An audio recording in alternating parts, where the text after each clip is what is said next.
And I'm going to take... Souness looks better with a beard.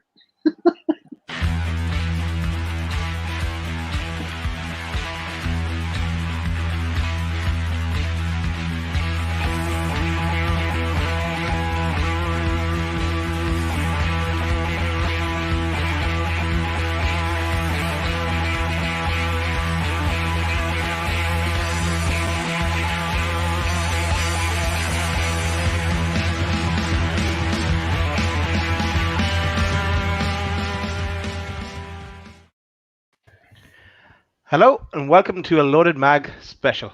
This is England versus Scotland, Matchday Live. Over to you, Martin.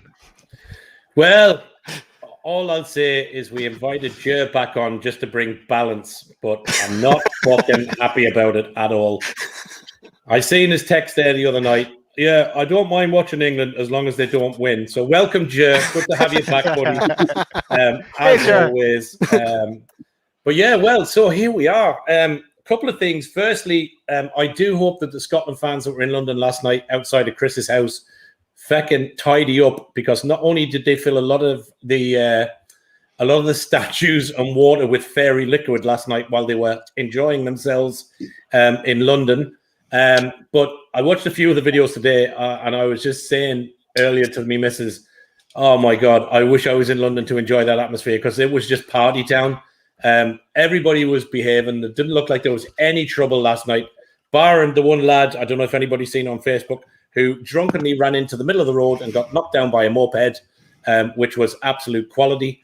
But yeah, everybody was really enjoying themselves, and fair play and fair dues to the Scotland fans. I give them massive, massive credit, but they are going to get hammered today, I hope. And if that comes back to bite me, it probably will. But yeah, so welcome everybody. Really looking forward to it. Great to see the two old rivalries revived again. So I'm really, really looking forward to the game. Can't wait. Yeah. Cool. Cheers, Martin. So we're going live on YouTube tonight, and we're also going live on the Away Day Radio Facebook page. So welcome to anyone listening on that as well. Big up Dino. Big up Dino. Big up Dino is right. Come on the broom. So with us tonight, we've got obviously Martin, Richie, Chris A, Jamie Mackay from Scotland. No, not from Scotland. And Ger over in Ireland with me. Welcome, lads. Maybe we look at the team news and we'll go around the house. And you know what? I'm going to change it up. I'm going to start at the bottom and work up this time. Ger, I'm going to go to you first and bring up the team. What do you make of it? Look, I'll go with England first. I think they're missing a match here. I think Grealish, I thought Foden did really well. I appreciate Kane come out in the last match. He said, like, he didn't have his best game. You're never going to drop him. I think it was a big opportunity to put someone like Sterling in. One thing you feel for the manager, Southgate, there's so much talent that's just emerged in the last 12 months, but at the same time, the manager really doesn't seem to know his best 11 that kind of calls out to you, because this is a match where you can let them off the leash and just... Scotland are a very open team. They don't have a good back line. Very inexperienced players in midfield. So it's somewhere where you'd expect Phillips, Mount and Rice to kind of really dominate. Sterling's not had a good close to the season, so this is a big match for him tonight. And for me, like, the back line again, there's a little bit of indecision there. Like, I thought Mings really played himself well in the last match. Stones, you know, he's back in the fold when it comes to City, where you thought he was out the door. Shaw back in it. You know, there's a lot of players who've kind of come back in the last 12 months. So the big interesting one is Reece James now there. Now I'm not sure. Are they going with a flat back four? Because again, he does seem to favour the back three because of, you know, the limitations and not having Maguire free tonight. Yeah, he's gone 4-2-3-1. Yeah. Look, it's a fabulous position to be in, to have that amount of players, like, you know, Mount, Foden, you know, Sterling's no longer a young player, but like Rice, like, and even James, like, there's some real talent there that could blossom tonight. The pro Scottish person in me that's got no link to Scotland, in spite of what Martin is saying, I'm looking at the other side of the coin. You do look at the limitations. Like, Che Adams is a decent kind of championship striker. Alan McGregor, former, you know, Celtic alumni. McGinn was linked big crazy money to United. Billy Gilmore, you keep hearing Pat Nevin say this guy is the second coming. McTominay's a good player, but limited. The two fullbacks are their best players, which kind of says it all in an English team, like Robertson and Tierney. Like Cheers, Robertson, yeah. No, cheers to that. So McTominay is limited. We'll see what Jamie says about that. What do you think of that, Jamie? Our resident Man United fan. I wouldn't say he was limited. I do get where he's coming from to a certain extent with regards to his ball playing ability. But their midfield three of McTominay, Gilmore, and McGinn, they're going to get stuck in. So England are going to have to ball well. And when we've got it, we're going to have to look after it a bit because they're going to be up for it. Scotland. There's no pressure on them. By the looks of things, it looks like they're playing a back four with Tierney as a centre back, which I don't really know how that's going to go unless they've got McTominay playing as one of the three. So I haven't seen how Scotland are lining up yet, but I know they have used McTominay as a third centre back. So I'm presuming. That's how they've gone, mate. So they've gone Tierney, Hanley, and McTominay as a back three, with Robertson, O'Donnell on the wide left, wide right, McGregor, Gilmore, and McGinn in the middle.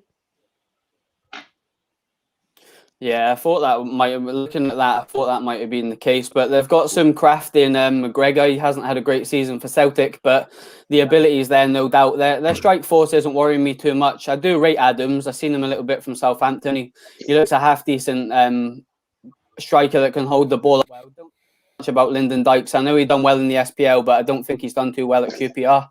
And their fullbacks can be got at. Robertson's a great player, but he can get caught out of position, and he's going to have to push up for Scotland and give them that out ball. So I feel like England can get at them a little bit there. And just moving on quickly to the England team, I'm glad to obviously see Luke Shaw back. I think he should have started the first game, in my opinion, but we'll not get into that. It's good to see Reece James. I really rate him. I think he's a cracking player at Chelsea. He's a very attacking fullback, and so is Luke Shaw. So that's something we're going to work towards and try and push them up the field and maybe get them in wide to deliver some balls into Harry Kane, because he was short of delivery in the first game. But all in all, really like that midfield for England. I was really impressed by Phillips in the first game. Mason Mount's very creative in that midfield and gets stuck in as well. And then you've got the quality out of Foden. I would have personally liked to see Grealish in that team, but I don't want to put a negative spin on it. So we'll go with that. And I think that'll be more than enough to get the job done tonight. Cheers, Jamie. Interesting. You should mention Calvin Phillips. Yeah, this is some stats on his pressing. So yeah, he had a great game the last day. So let's see they get more of the same from him today, perhaps. Chris A, our resident Greek, American, Irish, English colleague. Yes. What do you make of the teams, Chris? Let's see. For England, I'm a little sore that Kyle Walker's not playing. Not in the starting lineup. He'd be my first choice back there. I do think he provides a lot. So it's interesting that they've made the switch up. Yeah, I mean, I have seen good things from James, so let's see how he does. I don't really rate Mings, but you know. They've got injuries on the England side, so he's going to be in there. And then as far as the midfield, yeah, you know, the attacking players, Foden is interesting. I do agree with Jamie. I would have liked to maybe see another choice there.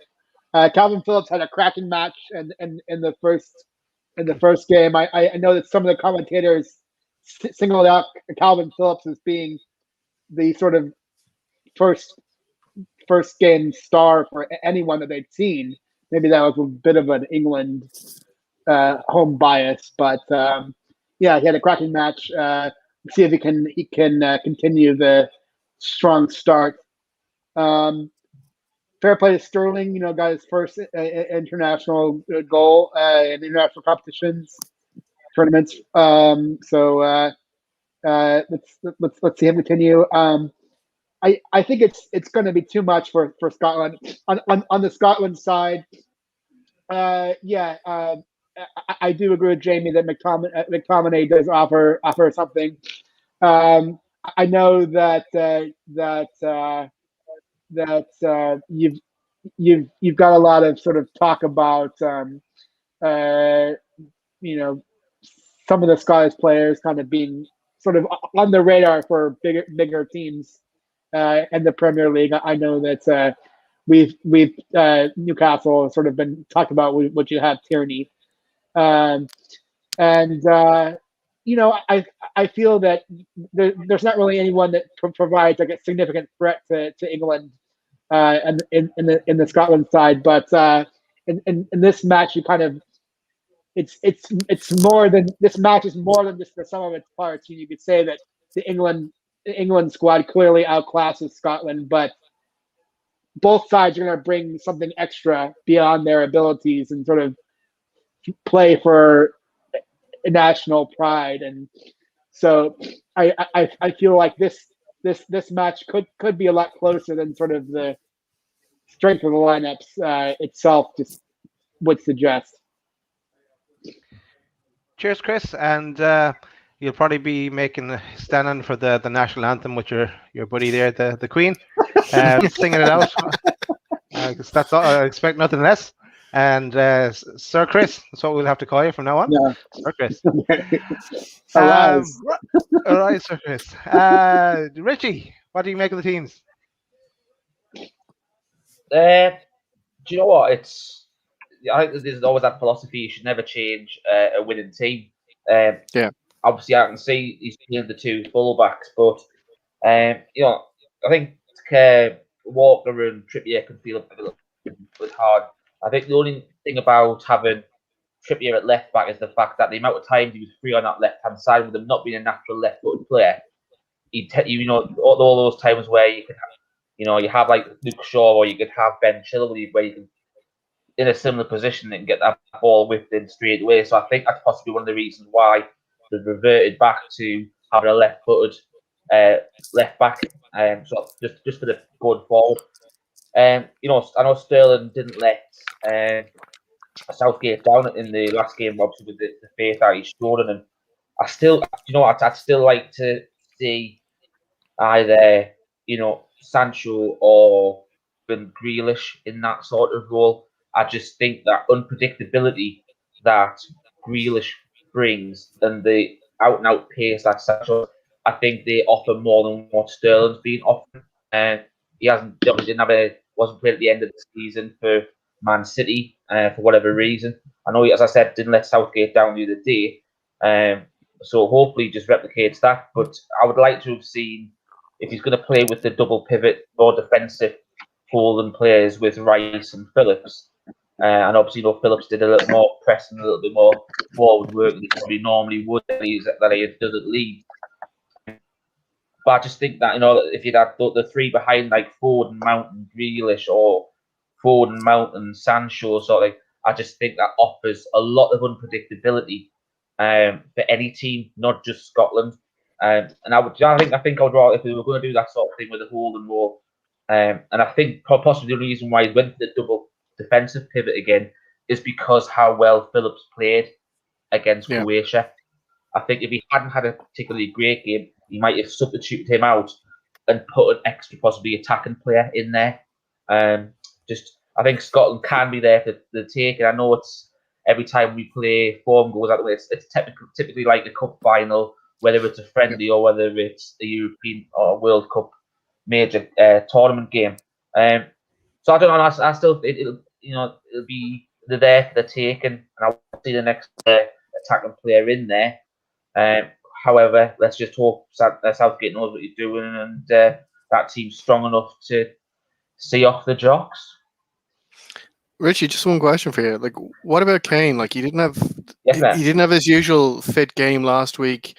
He had a quieter kind of game. If he's another quiet game, does it start to kind of make Southgate look around his bench options, or is Kane just undroppable at this stage? I think you're right. He's undroppable because it's been a bit of a discussion that on like Talk Sport and on national radio over here, that is Kane undroppable. That for the reason that Southgate depends on him too much. All his plans revolve around having Kane at the focal point. Yeah. And that they were also saying that probably one of the reasons why Jamie Vardy, who technically is good enough to be in this team, I think just before he announced his retirement from playing for England, Kane was really struggling with an injury and stuff like that. And he didn't decide to bring Vardy on for that. And even when it was like really, really struggling, it might have been the Scottish game at Hampden Park. And it was perfect for Vardy to stretch the back four and hold the ball up in the channels and stuff like that. And he still didn't. So there are a lot of Southgate depends on Kane. Yeah. Well, no, he's a phenomenal player. The last year, Rashford, for me, I would love to see Rashford through the middle. Yeah. I think Rashford would be fantastic through the middle, and I would love to see him play there rather than on one of the flanks, which he tends to play. I would love to see Rashford in the middle, but I think if Kane doesn't have a good game tonight, I think he should be looking over his shoulder. But the answer is I don't think he will be. No.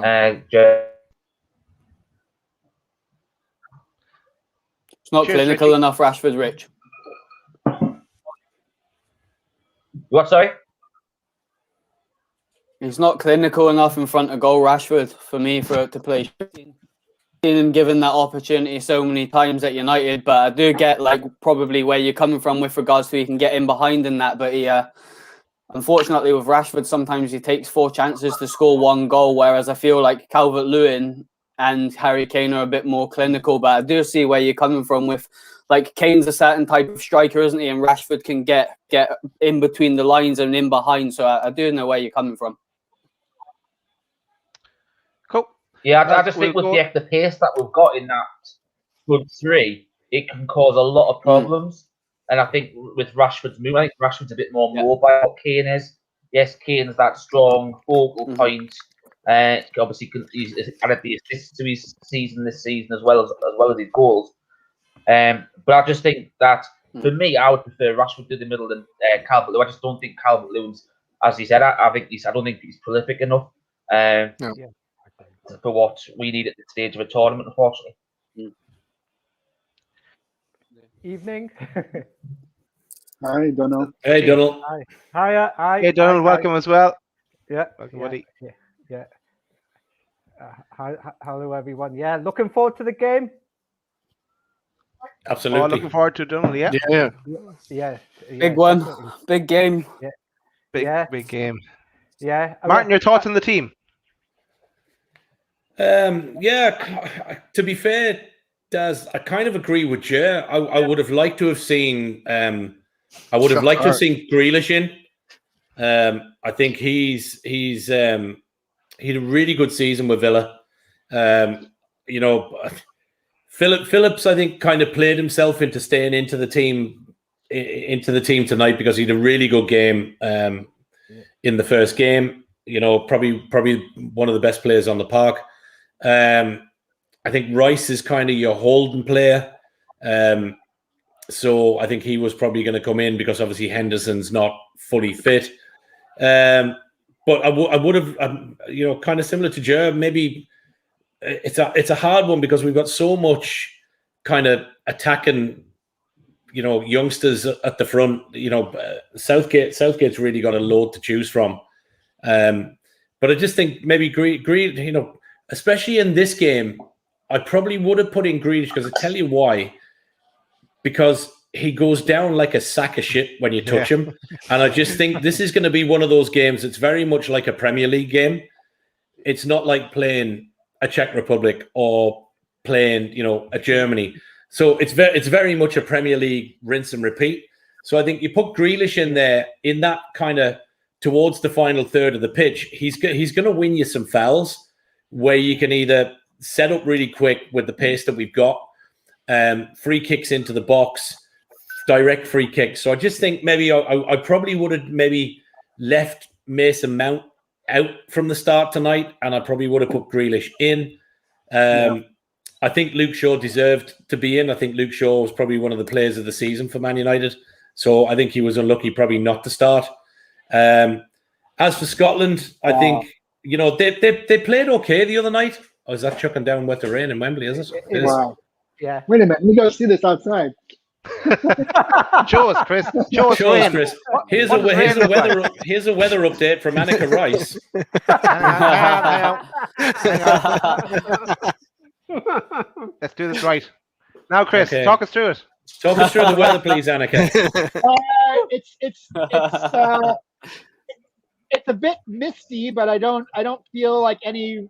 It's not trucking down where I live. So it's not wet rain. So I'm just in East London. So Wembley's about over there in the distance. But yeah, it's we're not getting the same weather as they're getting in Wembley. So yeah, That's okay. fair play. Thank you, Chris. Thanks for that, Chris. Yeah, thanks for that update. We will, of course, keep you What a guy. updated with weather as the What a match guy. progresses.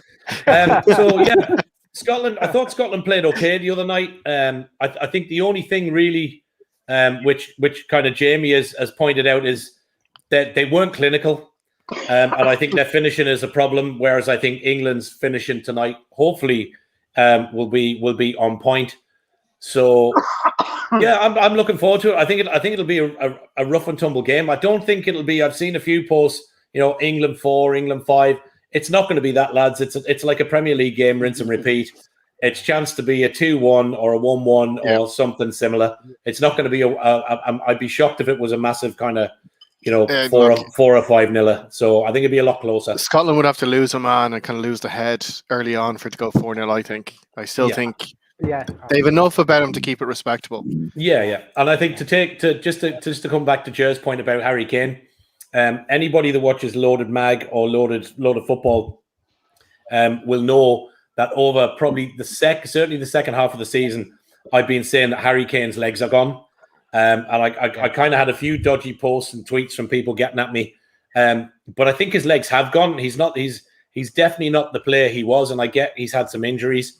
But he was off the boil the second half of the season for Spurs, and he hasn't really he wasn't at the races at all in England's first game.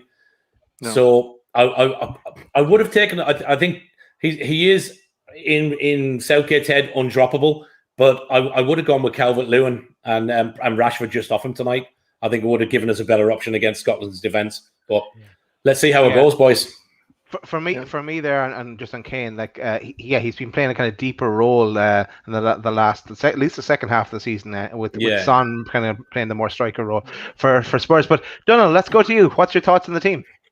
Yeah, I think this game was made for Grealish, as just to reiterate Martin's point, because the thing I noticed about Grealish is if he's in, if he has space to run into, he does make things happen, and that's what you need in a game like this, because Scotland will be sort of a la Sweden. They'll set up for like the counter attack to try and hit England on the counter. They won't play expansive. So a game like this, ideal for someone like a Grealish to come in and bring others into play. And Shaw definitely deserves a start, because obviously he's been one of the picks for Man United this season.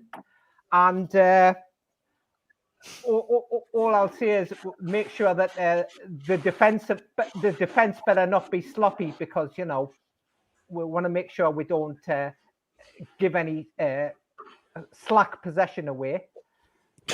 And as Martin said, it's going to be a derby game. It's a cross-border derby, basically, isn't it? Exactly, Donald. Yeah. It's a cross-border derby, so it's going to be competitive, tackles flying in, and no Glasgow kids. Martin said like mixed messages there anyway. How are we going to Scotland flag, lads? Martin's really showing his true colours tonight. Scotland flag. He's got an England top on. Martin, can you sit any more in the fence? Yeah. That's obviously the king of That's graphics class, below that. me is messing around. Brilliant. Oh, was that me? Sorry, Martin. Sorry. Yeah, very funny, Daz. Yeah. So it's going to be a close. It's going to be a close game. One goal in it. That's what I will say. One go down and do it. Great. Yeah, actually, yeah, we'll get predictions. We'll go around. Just myself and the team. Yeah, Walker made a few. If I remember, made a few mistakes, a few straight passes the last day. Yeah. So, and James has been playing unreal for Chelsea. Like he had Foden in his pocket there at the Foden in his pocket at the Champions League final. But yeah, be interesting to see how it goes. On the English squad, I would have brought another striker, another out-and-out striker. I know they've attacking players, but I would have brought Finisher. a Wilson. A Wilson would have been unreal for England, but I know he was kind of injured. Or I would have brought Watkins. But yeah, they're not here tonight. But let's they get on. So let's go around the table. And I'm Danny going to Ings. go. Danny Ings was another one. Yeah, Jamie. Yeah, Danny Ings. who's doing really well. I'm going to say 2-0 England. Martin, we'll go with you next.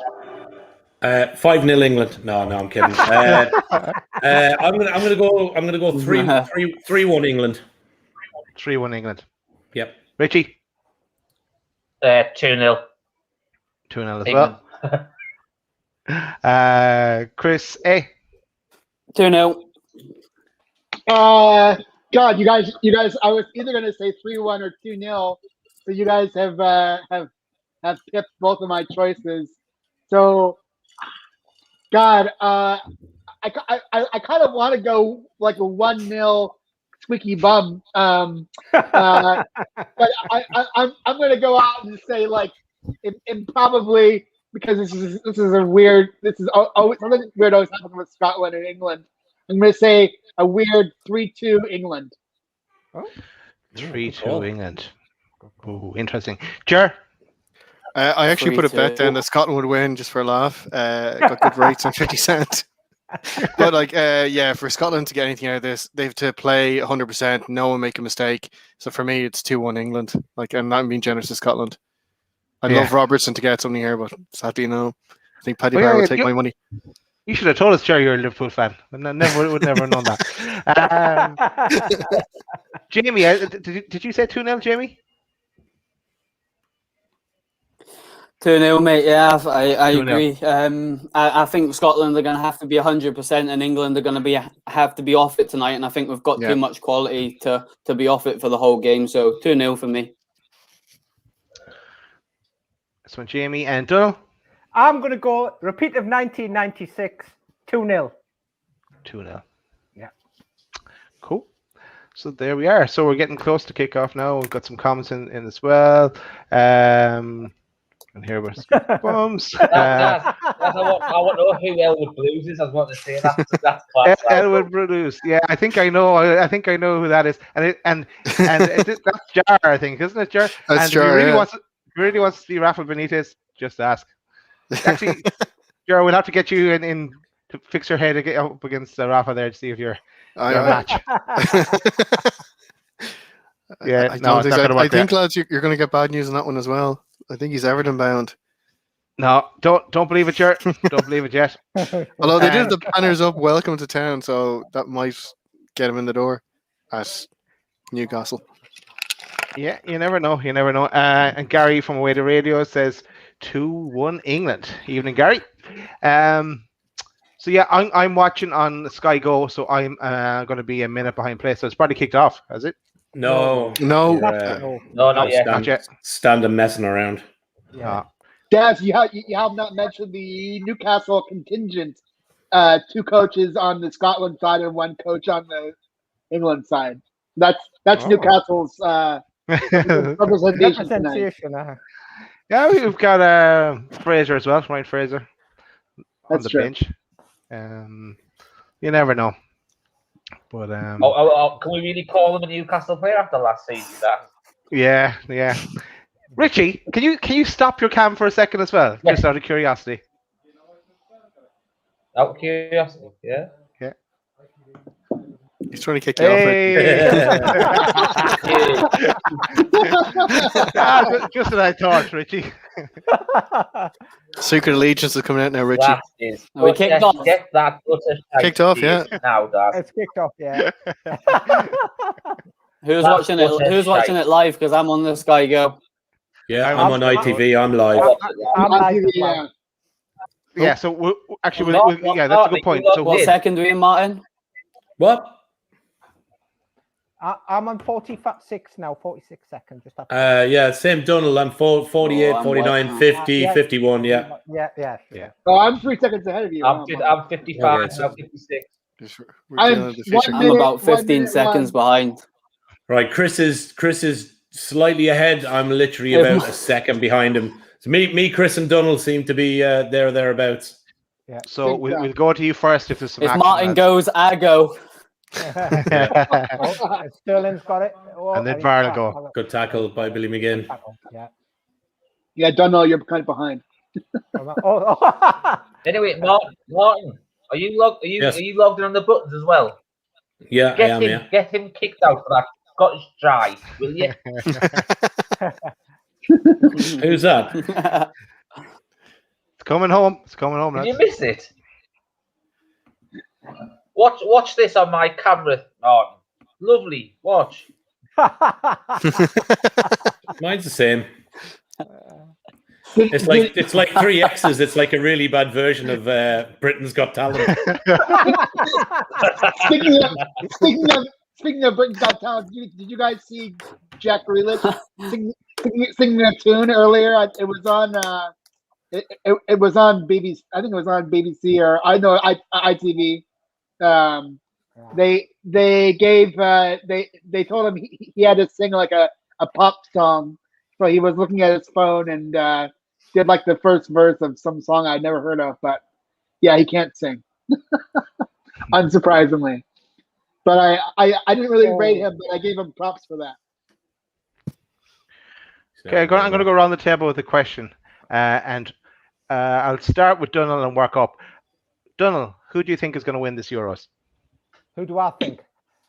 It's a difficult call because I think it's a very open tournament, but I'm still leaning towards France. Because they've still got to step up a gear. I'm going towards France. Yeah, and they did well against Germany, of course. They did what was necessary. They've still got to raise their level yet. They haven't hit top speed yet. So once they hit top speed, it'll be cool. Jamie, who are you having to win it out? Before there was a ball kicked, I said I fancied France because I think they've got too much quality in their team, but I wouldn't sleep on Portugal either. Portugal, Ronaldo. Yeah, nice one. Good call. Jer, who are you having? Like the lads, I would have said France. I have a secret heart for Belgium because it's the end of that golden generation if they don't do it this time around. But I think France, as Donald said, they just have that quality. If they can click into gear, they're just going to kick on and take over the tournament. France. Cheers, Jer. Chris, who are you having to win it out? So before a ball is kicked, I was. Goodness me, what are they doing? Scotland have nearly just scored there. To be fair, yeah. I was going to say France before the tournament. France was all over the place, man. Yeah. After the first matches, I got to say Italy maybe impressed me the most, and it would sort of be ironic from like a COVID delayed Euros that the country where COVID began in Europe hit hardest Italy first. If they came back and won the Euros, it would be quite a story, I think. Cool. Cheers, Chris. Richie, overall winners. I think it's of what I've seen so far. I would say it's between France, Belgium, and Italy. Out of what I've seen so far, so there's still a long way to go. I think the one thing I'd say about Belgium, who I said on LFW was my favourite for the tournament. I don't think they really got out of second gear against Russia. And I think yesterday's win, not only 2-1 against Denmark, but I think it kicked them into life a bit because that conceding that early goal, I know it wasn't their full squad, their full side that they had out because they were resting Hazard and De Bruyne. But when they brought Hazard and De Bruyne out the second half, they were exceptional second half yesterday. Yeah. Absolutely exceptional. And I mentioned it in our loaded WhatsApp yesterday. That second goal for Belgium yesterday was a fantastic team goal. And it just shows how good a team they are and how quick the one-touch passing can be and how accurate it can be. And De Bruyne's finish for the goal was just exceptional. So I wouldn't rule out Belgium. And I think I'll still stick with it as probably my choice. Your man, Torgan Hazard, Eden's brother, was top class. Yeah. Absolutely top Yeah, class. He's so underrated. Yeah. You know, he just. Yeah. I remember him in a friendly when McLaren was in charge. He played for Mönchengladbach before he went. Yeah, he did. He's a great little player. Yeah, he looked pretty decent. Yeah. Yeah, he did. Oh, free kick. Come on, Philly, drop it on someone's head. Yes. We got a free kick here to England. Okay, go. Players are piling just on the outside of the box. Mason Mount and Phil Foden standing over it. 6.5 minutes, 6 minutes 40 gone. Yeah. Waiting for the ball to come in. The referee is fanning around and lining everybody up. Hasn't looked a spray out. Yeah.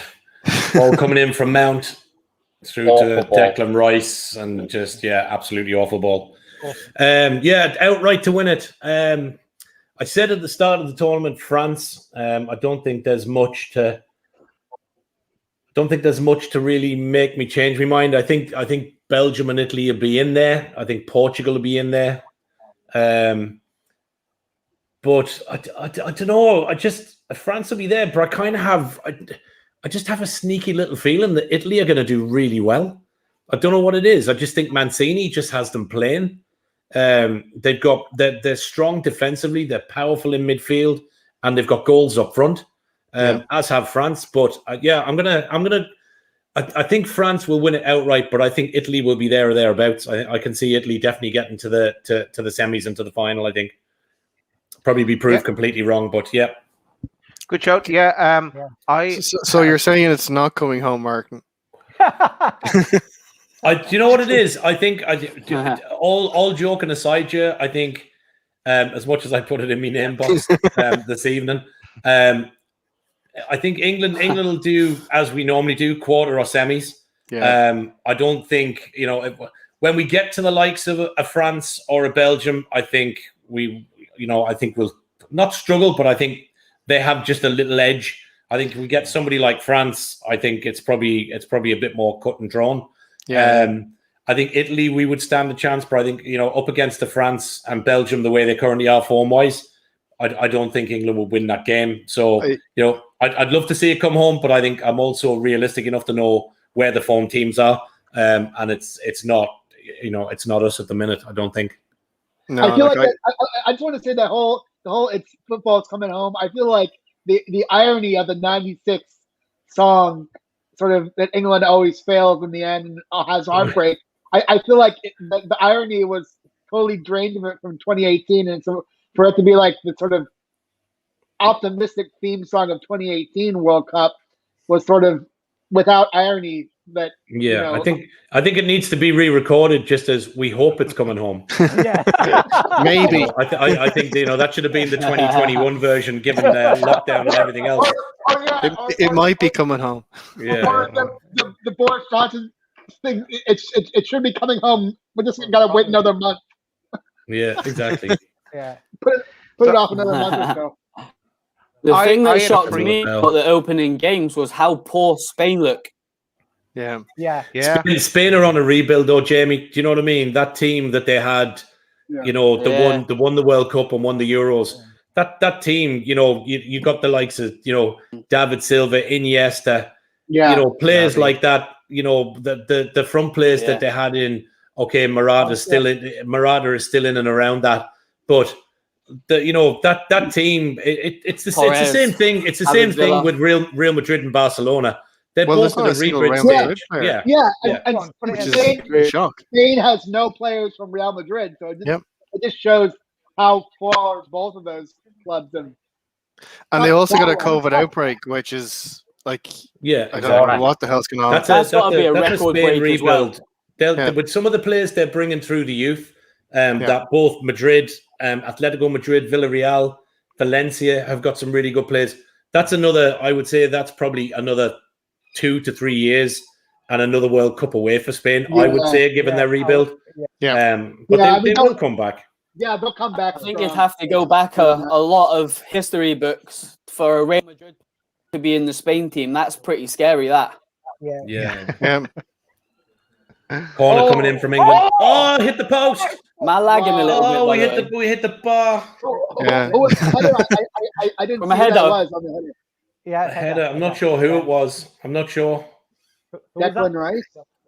It was Declan John Rice. Stones. It might have been Rice. I'm not sure. No, John Stones. Stones. Yeah. Okay. We're just going to go to the replay here. The pride of Barnsley. John Stones. So corner comes in. John Stones completely unmarked. Off the inside of the post and back out. How unlucky. He nearly got That's a great header as well. Oh, man.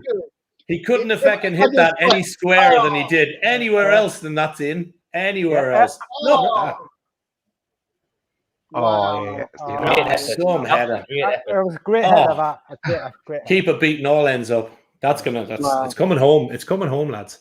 Yeah, God, the Scotland keeper has a redemption after that Czech goal. Wow, that was that. Can we talk the goal of the tournament, or is that part of your dad's? No, what header? Not yet. No, not yet. It's a contender, definitely. I'm just going to finish off the first question. Cut inside. Oh, Jesus, the fuck. God.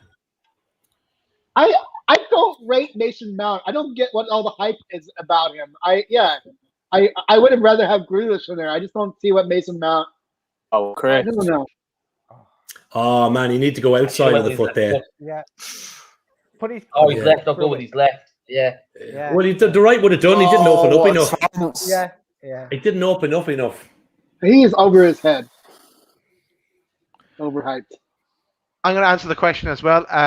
I had a free bet on, so I said just to join in, and the coming home bandwagon. You all told me it was coming home, so I put it on England. But Italy have looked impressive as kind of an outsider from the main four, let's say, or that. But so I think it could be Italy for me. Yeah.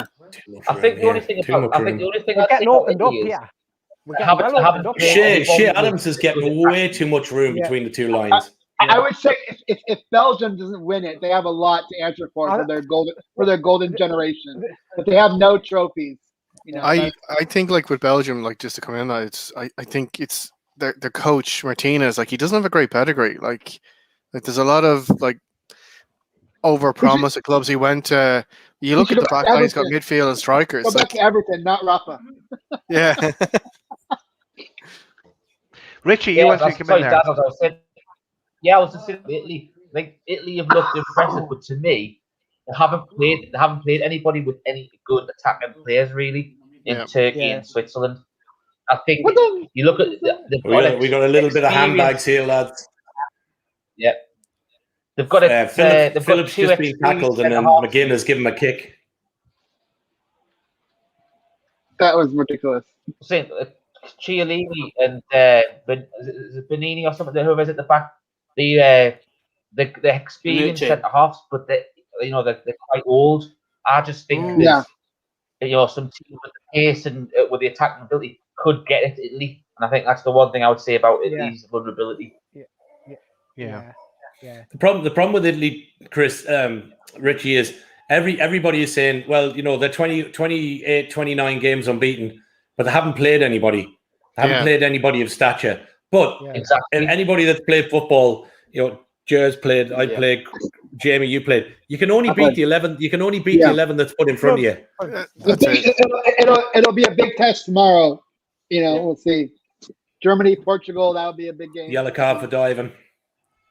This McGinn, John McGinn should have been booked earlier on, and he's well wound up for this game now with the tackles and stuff. Absolutely. It's as I said, it's typical Derby. I think you made a good point there, Martin, for like coming up against. Sorry, mate, go for it.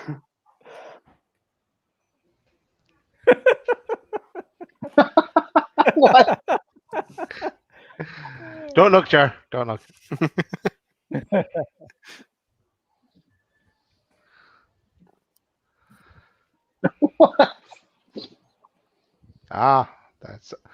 That's you, Martin. That wasn't me. 90. What I had like 96. 16 minutes gone, still 0-0. Yeah, Few handbags, dodgy tackles, but yeah, nothing in it yet. England hit the post. It's about as close as it's come. Yeah. Shea Adams getting a lot of room in between the two lines. Scotland are picking up between McGinn, Adams, and your man Dykes up front for Scotland. They're getting a good bit of room just in between the two lines.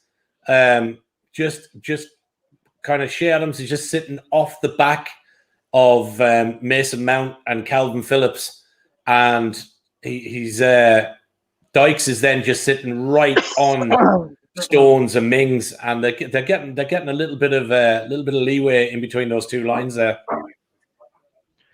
So the 5-0 isn't looking great now, Martin. No, it'll happen, Daz. Early doors yet, man. Early doors.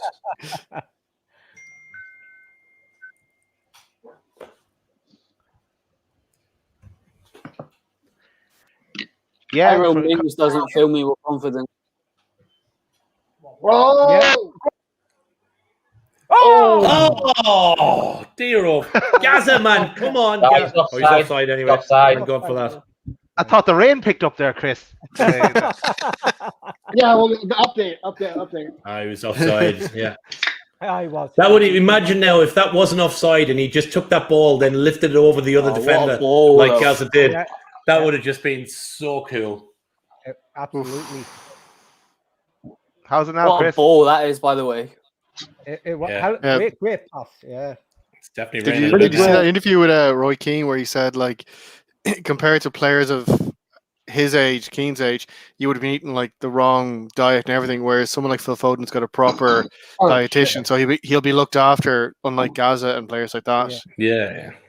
It's a different game, Judge. You know what I mean? Like, you know, you think about even further back. You know, some of the games, players would have kind of had come in, done a bit of training, and straight off to the side of the pitch for a cigarette. Yeah, you know? sure.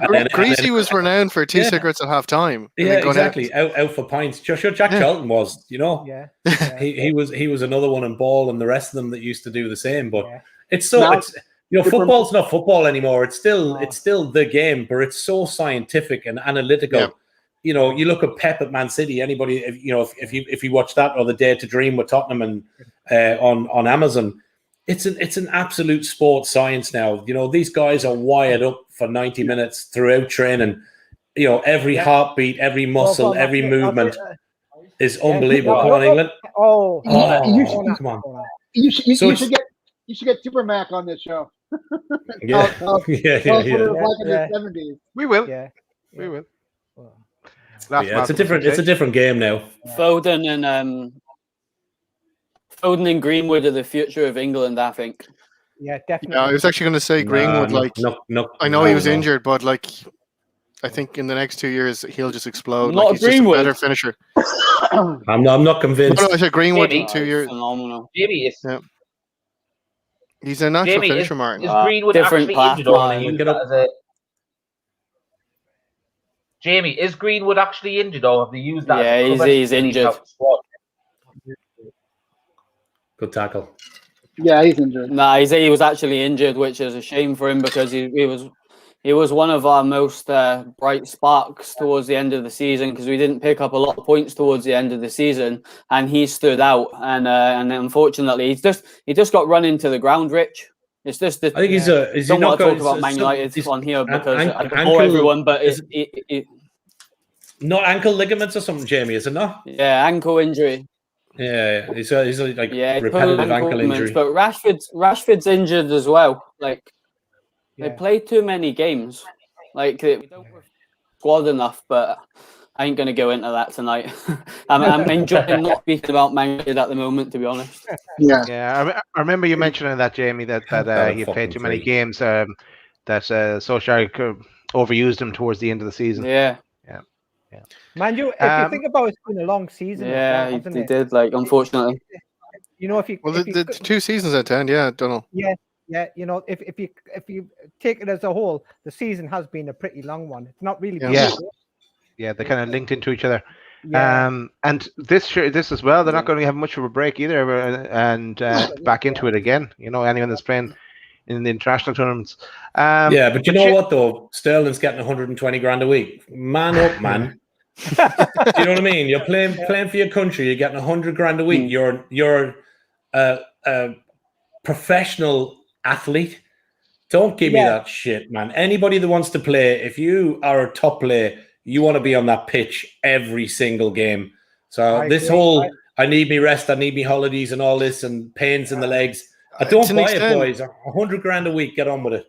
To an extent, I agree, Martin, but you look at some players who get burnt out and they want to play all the time. Sometimes the manager needs to step in and manage the position. Like Greenwood's a good example.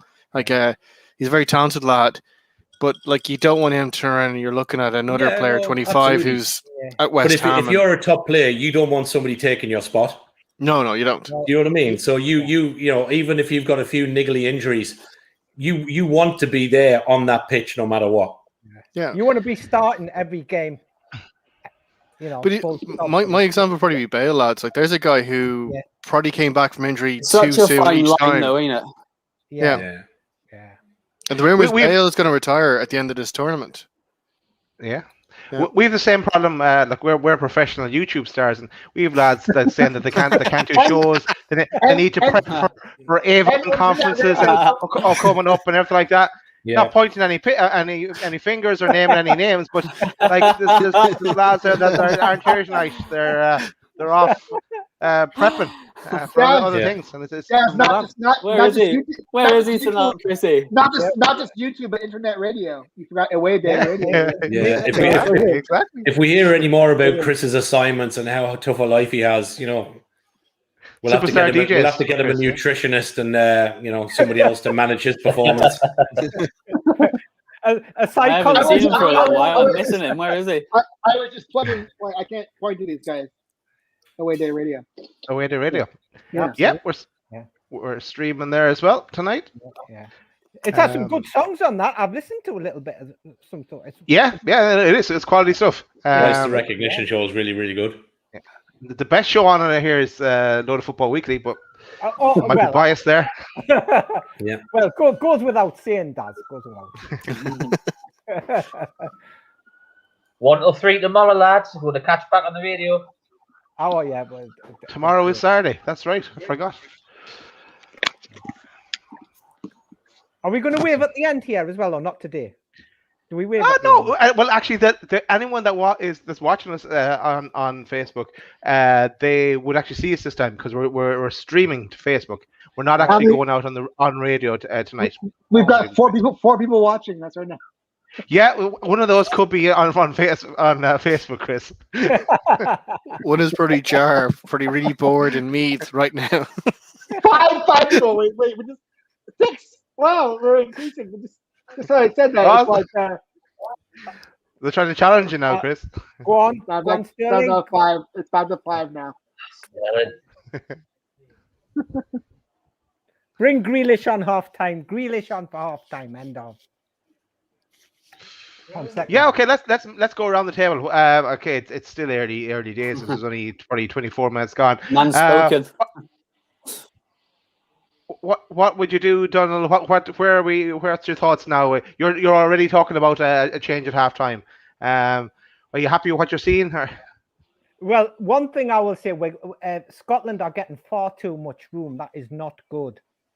You know, we should be closing the gap, not giving them, not giving the space that we are. So get tighter there, and as I say. Make a change half time. You know, try something different. Why not give Jack Grealish a go? See if he can go. You know? I would take off Foden and I would take off Sterling, and I'd put on Grealish and maybe Calvert-Lewin. So you use all your subs at the minute 24. No, at halftime. No. time. Half time. Because it's totally not working now. But they should be dominating Scotland, and they're not. Yeah. They need someone to get on the ball and play it around. I think the lads are right. Yeah, Like Grealish, the game is calling out for him. Yeah. Okay, so that's you, Chris. Jamie, we'll go to you next. What's your thoughts? What would you do differently now? I know it's early days, but what's your thoughts on the game so far? I tell you what I wouldn't do. Take off Foden. That's what I wouldn't do. 'Cause I think he's got something about him. You can change your game in a couple minutes, but I feel like Grealish should have started the game. I said it at the start of the show. I feel like what Martin was saying earlier, he's got a little bit about him in and around the penalty area. He can get a cheap foul off of nothing. He's got that playmaker ability. So, Jamie, who would you have played him in place of then, if not Foden? Mount. I would have started him out on the left instead of Sterling. Yeah, I would have as well. yeah, definitely. Yeah, and to be honest with you, and this might be a bit of a random one, I would have started Connor Cody instead of Tyrone Mings as well. Mings looks like he's got a mistake in him. I've watched him for Aston Villa and he doesn't convince me, and he's actually been linked with Man U, which is pretty scary. But that would be the other change for me. But Connor Cody's Jamie, I think, I don't know anything about him. Jamie, we've had a couple of the Wolves support lads who Jack Cattle and Sam Lambert when they've done the watch-alongs and stuff, and they've said that Connor Cody's not really good in a four at the back. They said he's always better in a 3. Yeah, that's the only issue. Yeah. I think if it was a 3, I'll be honest. Yeah, I totally agree with you, Rich. I thought Jem got picked in the friendlies and he got brought into the England team. I generally thought he was going to play a 3, mate. I generally thought Cody would play in a 3, but he hasn't. So all I can think is I'm not keen on Tyrone Mings. I think what they've done is they took Cody in case they've got that option to play the 3 if needs be. Yeah. I agree with you, mate. Yeah. Lingard should be in this team as well. Yeah, Jesse Lingard and the Parrot. In the squad, sorry, not the 11. Ger, we'll go to you next. Are you happy with how Scotland are performing? Anything you do to change up anything for Scotland? See, unfortunately, with Scotland, that's probably their best 11. Like you don't really have a lot up front. You want Gilmore to get more in the ball, but he's more defensive midfielder. But to echo the lads, I think game is calling out for Grealish to get on it, do something different, play it down the lines. And I think what I like about him is he could drop into midfield and you keep your Foden on the pitch. Okay. Bollocks. This is the 10 seconds behind. Shearer-esque. But yeah, I think if things don't change for 45 minutes, you'd look at bringing Grealish on. Maybe take Mount off. Jazz, I've got a question for you, mate. If I can ask you. Go for it. You can. What's your? I've just seen that Kane chance. Oh goodness! Wrong side of his bombs. O'Donnell at right back. What do you make of the boy Patterson? Do you think the boy Patterson should start? Because I listened to quite a lot of Scottish football-based podcasts, and a lot of the fans were saying that he should be starting ahead of O'Donnell. So do you think he could potentially make an impact? Because he seems to have quite a big reputation in Scotland. He obviously plays for Rangers. What do you make of him? Because I haven't personally seen him, and with you supporting Scotland, I thought it might be interesting to get your take. Oh, I haven't a clue, Jamie. I haven't seen him play either, and I'm a neutral here tonight. I'm not supporting Scotland or England. I'm a neutral. It was for Jazz. It was for Jazz. I'm barely watching the game. Sorry, actually, I was surprised he wasn't playing because I've heard lots of good things. What a save! Great save. Jesus Christ! those arms extended. Thank God he didn't go into T-Rex mode there. Yeah. I think Patterson's one of Red's. Jamie, he's going to be a big player. I think Gerrard's going to play in the right Yeah. way. He seems to kind of be similar kind of Trent as an attacking kind of right back, which is what they need in this match. So I'm surprised he didn't start the last day, and I'm surprised he didn't start again today. Because O'Donnell was very muted the last match, to be nice to him. That was very charitable. I think the manager managed O'Donnell when he was at Kilmarnock, didn't he? Yeah. Cool. Cheers, Jamie. Richie, what have you made of it so far? Were you thinking about any changes coming towards halftime? Well, I bit think while to go more before of- halftime. pretty much what the rest of the lads have said. I think some of the Scottish are having a bit of space in the middle. I think this game is crying out for Jack Grealish. Yeah. You know, even though just give him a bit more freedom.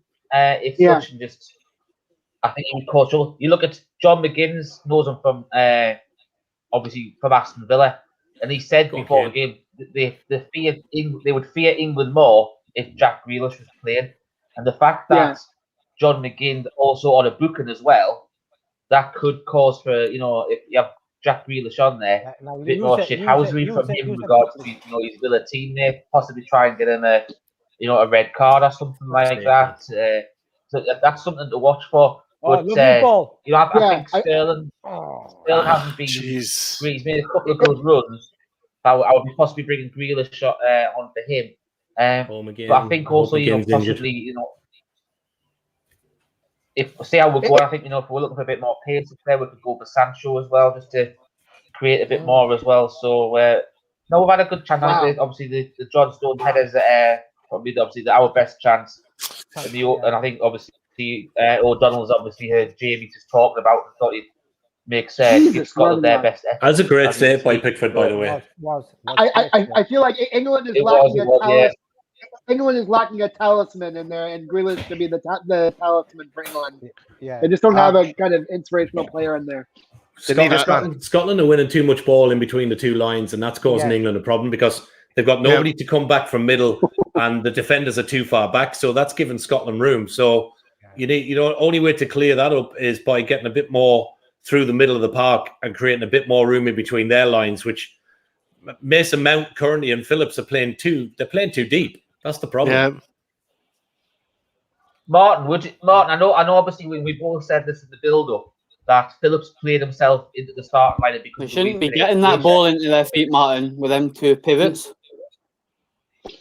Yeah, exactly. But I think that's the thing. I think with having Phillips and Rice in there, we've got two naturally similar players. Two similar players, yeah. We should be trying to take the game to them. And I think obviously the way Phillips, obviously Southgate looked at Croatia as being our danger team in the group, so he went for the two defensive midfielders. So I don't mind that, but because Rice is probably his normal starter over him and Phillips getting a man of the match performance on Saturday, that's obviously led to say, well, I can't really drop him.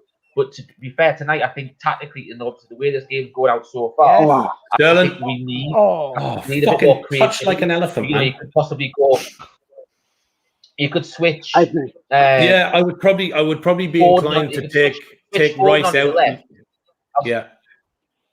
I don't know. I would take one of the two out, and I would probably move Foden to the left. I would put Sancho on the right, and then bring Grealish in the middle, and give him a bit of freedom just to move around in between the lines. Not really getting too much out of Mason Mount tonight at the minute.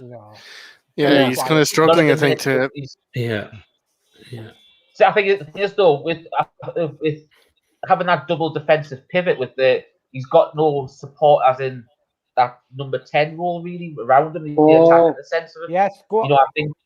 I think he would need a bit more support. Then I think if he brought Grealish on and had Mason Mount still in there, I think Mason Mount would have a lot more space because it would probably take 2 men to mark Grealish. Come on, ref. I'm really looking forward to England playing Czech Republic. That'll be a cracking match. This game is not very much. This is just a typical Premier League match. It's the same thing. The attackers are flying in. Nobody can hold the ball. the midfield's all over the place. This is like a championship or a League One match. Come on. Yeah, but this game is gonna change at halftime. Something Southgate is gonna mix it up. He needs to go for this as well. Yeah, absolutely. So, See, I don't know, Daz. I think he's a very conservative kind of coach, and The problem with 4 Southgate points. being He can't a wait defender. 65th minute. He can't wait 65th minute like Bruce. Yeah, Southgate will always set up with a hold midfield because he's a defender and he played as a defender. So he will always play on the back foot rather than mass attacking because it's not in his nature. That's not the player he was. So his team will always be a bit more defensive than it will be open. And that's the nature of it. yeah. So, you know, he's not going to do that. And because if he was, Grealish would have started the last 2 games. What's Ollie's excuse? Come on, Graham. Mark, Let's go, Graham. Mark, would you agree with this? Turn yourself in the halftime. I can't hear you for Chris fucking shouting shite. What are you saying? I know, Mark, I was going to say this. I said, yes, Yeah, you muted him. Well done. What did you say, Richie? Sorry, I pal. said Go we on. need Graham Jones. Graham Jones. Yeah, no, we do. Yeah. Go on. that's a yellow card I was for gonna say, Chris. Mark, just with that double pivot, it was defensive double pivot. I don't mind it if we're playing, say, a France or a Belgium sort of thing, just to try and get a bit more control on the ball. But when we're playing teams like Spain, we should against Scotland and the Czech Republic, we should be having 2 creative. We don't need 2 defensive players, and I think that's where Southgate lacks tactically. And I agree with what you're saying about he's too defensive minded. He would have actually been better against Scotland's formation tonight. He would have actually been better to go 4-4-2. Yeah. It would have. The formation would have worked much better. I think it made sense playing the double pivot against Croatia because they've got Modric, but Scotland Exactly. ain't You got need a to hold the Modric. midfield. Absolutely. You don't need to do that against a 3. Yeah. So he would have been better going 4-4-2, match them at the back, but put an extra man in the middle that could float between the 3 and a 10 in behind the front 2, and he would cause more problems. And So you could put Grealish in there and make him that 10. Yeah. See, Martin, I think one of the things that he's got to contend with as well as the agree, press. man. If you drop Phillips after the papers and after he gets man of the match, I think there's so much pressure around those kind of nuisance kind of conversations. You pick the team that suits the match, and you're right. Yeah. You only need one defensive midfielder, not even one for this one. Yeah. I think but the other, those players- the other alternative formation you go with the 4-4-2 is similar to what Leeds do. Play like the 4-1-4-1, and you could have 2 attacking number 10s sort of thing. So you could play. You've still got the 2 wide men as Foden and Sterling or whoever there, and then you've got. I think this is where you cry out for the Grealish and the Mount in there behind as like a 2 number 10 sort of thing, so that you can float in and out. We just don't need 2 defensive midfield, and that's the issue. Yeah. Okay, I have a question here from Julie, or a point about is it better for England to finish second in the group? They have an easier path than by finishing second. I can't see them go applying that logic that they're going for this match. They're not sitting back and looking for the draw or looking to finish second in the group. It doesn't. For To me, it doesn't. I get Julie's point, but to me, it doesn't matter because you're going to meet the big teams at the end anyway. Yeah, exactly. You've got to play the best at some Spot point. on, Martin. I was just about to say that. Yeah. Well, it's like I mentioned the other night, Daz. You know, you look at England. If England top the group and they get to the final, they play every single game, bar the quarter final at Wembley. At Wembley. So it's pretty much a home Euros. England at Wembley can beat anyone on the day. I think the quarter final is the only game to win. I think that's in Rome. If England obviously get that way, I think I would like to see England stay at Wembley. I still believe they can beat anyone at Wembley. So and obviously and England fans behind them as well. That can obviously, yes, an easier run might be okay, but I would rather have home advantage with the England fans behind the team all day long. And Rich, just on that, like, what about I'll answer Boyle's when is question. England reopening? Like, July. because you could have have at some stage have a full stadium. I don't know that they're hoping. Well, there's going to be a bit more of a lift for the semi-finals and final because but I don't know how many that they're going to allow in. But there was talk today that UEFA might be thinking about taking the final off Wembley, depending on what travel restrictions the UK government put on it. So I For the think that they're VIPs, trying to force. for all the VIPs. I think they're trying to force the UK to change the restrictions for obviously to keep the final. Yeah, they don't want the VIPs coming into quarantine. They want the exception for them. So, yeah, that's what it is. Okay, there's a good suggestion here from Julie, because I'm also kind of finding it hard to keep track of it. Maybe we could try and go around Robin around the house. So I'm going to start with this question here. What is everybody drinking? We'll start off with you, Martin. Yep, I am drinking. It is Cullen's traditional cloudy lemon cider. Nice one, Martin. And you can Richie? purchase that in Aldi and other supermarkets. If you'd like to sponsor me, Aldi, and send me a fucking truckload. And that's the last we'll see you, Martin, if that happens. Yeah, I'll be gone. Richie, you're on Ribena, I think, is it? No, I'm not on the. Well, it might as well be. No, I normally have like the fruity ciders and stuff, but unfortunately, the eldest is working at the sports bar tonight and doesn't finish until about 11 o'clock. Then guess who needs a lift back? So unfortunately, I might as well be on the pot, but I'm on the alcohol-free Copperberg. Ah, that's what it is. Nice. Okay, very good, very good. on. Jer, I'm emulating Ronaldo with the Aqua. Aqua. No Coke for Jer. No Coke. Jamie. I'm on the Aqua bandwagon as well. But I'm going to treat myself to a nice cup of tea at halftime. Oh, a brew. Nice Rocking one. it, Jamie. Rocking it. Rock and roll. Yeah, Chris. So, what are you on? Yeah, I'm on the Star Prominent. So we've got the Czech Republic in our group. So maybe I'll drink whiskey for the next match. Against the Czechs. I'd put some wiring over your balcony then. Otherwise, you're going 32 floors down with a laptop. What's their favorite whiskey? Is anyone a whiskey drinker? Like a Glenfiddich, Glenlivet, or do you favor more of the PD? I like. No, I don't like whiskey. I like a bourbon though, like a Jack Daniels or some sort. Yeah. Oh no, I don't. I'm not really a bourbon. I don't really like. But the worst for me is I have had a bad experience with Johnny Walker in Egypt. So I can't stand the scent of Johnny Walker anymore. It takes me into a bad place. Donald, you wanted to get in there as well? Yeah, Carlsberg. Carlsberg for Donald. Yeah, Very nice. yeah. I too, I'm like Jer and Jamie on the water out of our straight vodka in the Newcastle Matters Cup for me.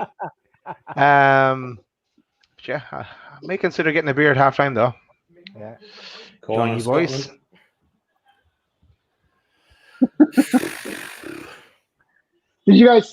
Jamie, did you see Alex? It is making me laugh seeing McTominay play centre back. I'd say it's not making him laugh. Jamie, did you see Sir Alex in the crowd? They showed from like a split second there. Grant Hanley. Yeah, it's the only time I've ever not wanted Sir Alex to be smiling after this game. He won't be pointing at the watch later on if it stays like this. No, he won't. Oh, come on. Any news? We haven't heard anything today, positive or negative, about Rafa and Everton, right? I don't think it's happening. I knew you were going there, Chris. I don't think it's happening. I don't think he'll do it because you see the banners up outside Goodison Park. Yeah. The microphone will help, Jar. I'd say those banners, they must have been imported from somewhere else because I don't think there's that many in Liverpool can come up with the big words like that, is there? They must have been. Somebody must have wrote them in Manchester and then sent them into them. Certainly nobody in Everton with birds that big. We need our Everton correspondent Avon Chris on. What's he doing tonight? I'm glad you asked that question. Of course, we mentioned it earlier. He's busy prepping for the convention. Yeah, he's very busy. Oh, we don't like that was brutal, boys. Yeah, it was. That was hard. It was hard work, that mate. Hard work. God, what draw? Since we're on the 0-0, half time. Yeah, I think halftime. I think it's half time. Yeah, we need to switch that up, lads. That's not working. Yeah, 4-2-3-1 is not working at all. No. Harry Kane has been null and void. Switch to 4-4-2. Bring Grealish on. Get Dominic Calvert-Lewin on for Kane, and play Foden just off the back of him. Yeah, You'd take off Kane, would you? I would. Yeah, he's given nothing. Daz. He's no legs. He's had a header. Like what else? He's no hold up play. He's 10 yards behind the ball. He's coming to Daveford to get on the ball. Yeah, exactly. He's not. There's no point. But that's because of the setup, Jer. In the fact that 4-2-3-1 doesn't. It doesn't. You know, Kane is much better when he's got a 10 behind him. I.e., when he plays at Spurs and he's got Son off him. That's when Kane is at his best. When he's getting little through balls and stuff like that. And unless he's getting a physical, a proper set piece. But like trying to come left or right and play 30 yards out, crossing the ball in, that doesn't work. It doesn't say because the other two up front, like I know Foden's a good guy and he will score goals, but he doesn't have a good goals per game ratio at the moment. He's an upcoming player. You look at exactly. You get Grealish on, get him in the field. I was laughing at Chris. He's after changing his jersey just in a second. Do you think the white one's going to make any difference? You want to put on a Greece one, or a USA one, or an Irish one, or a Scottish one? Yeah, take your pick. Yeah, I agree with you. Yeah. You're right, Jared. It's just not. It's that setup. I think Chris, Richie hit the nail on the head. We'd be better to switch it to. I think the back four have done okay. Scotland have had a few chances, but the issue for me is between the two lines. Mount and Rice is not working for me. No. So Shea Adams and Dykes they're getting too much room. McGinn's floating in between that middle piece. So I'd be more inclined to go with the 4, maybe drop one just in front of that, and then go with the 3 and the 1 or 3 and a 2. So I just think screaming out for Grealish with a bit of creativity and a few more fouls further up the pitch. You see, lads, I can see Henderson coming on the 60th minute. Yeah. 40 jerseys. That's better. That is better. Yeah, look. I approve of that. Thumbs up. Look, he's even got aircom. It's not even aircom anymore, Chris. This is from the same week that I got the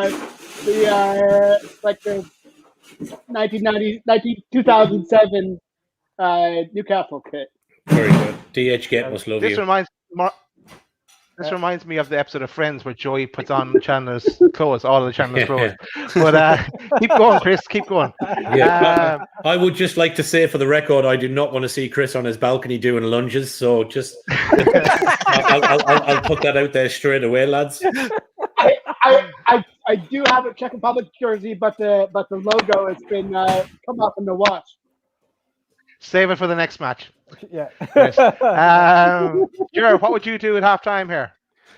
For me, I'd probably echo what Martin said. Now, they're not going to change too much, but I would be looking at getting Grealish on, maybe looking at taking someone like Mount off, trying to kind of get someone running at McGinn because he's got a yellow card and he's hot for battle. Yeah, exactly. Yeah, you're right. But I fear I think you could see someone like Henderson come on. And look, I love Henderson, Liverpool fan here. But if you put Henderson on, you're not paying attention to what's going on in that game. Yeah. But they might use it to kind of get some minutes into his legs for later in the tournament.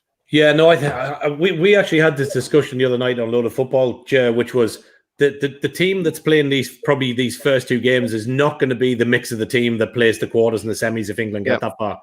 It's going to be completely different. So I can understand them keeping a hold. I think Mount needs to go. I think if you switch Mount for Grealish, I think it gives us a bit more. Yeah. But I think we also need those two lines between midfield and between the defensive pivots and the midfield, they need to be a little bit closer together, but they need to be 10 yards up the pitch. They're too deep.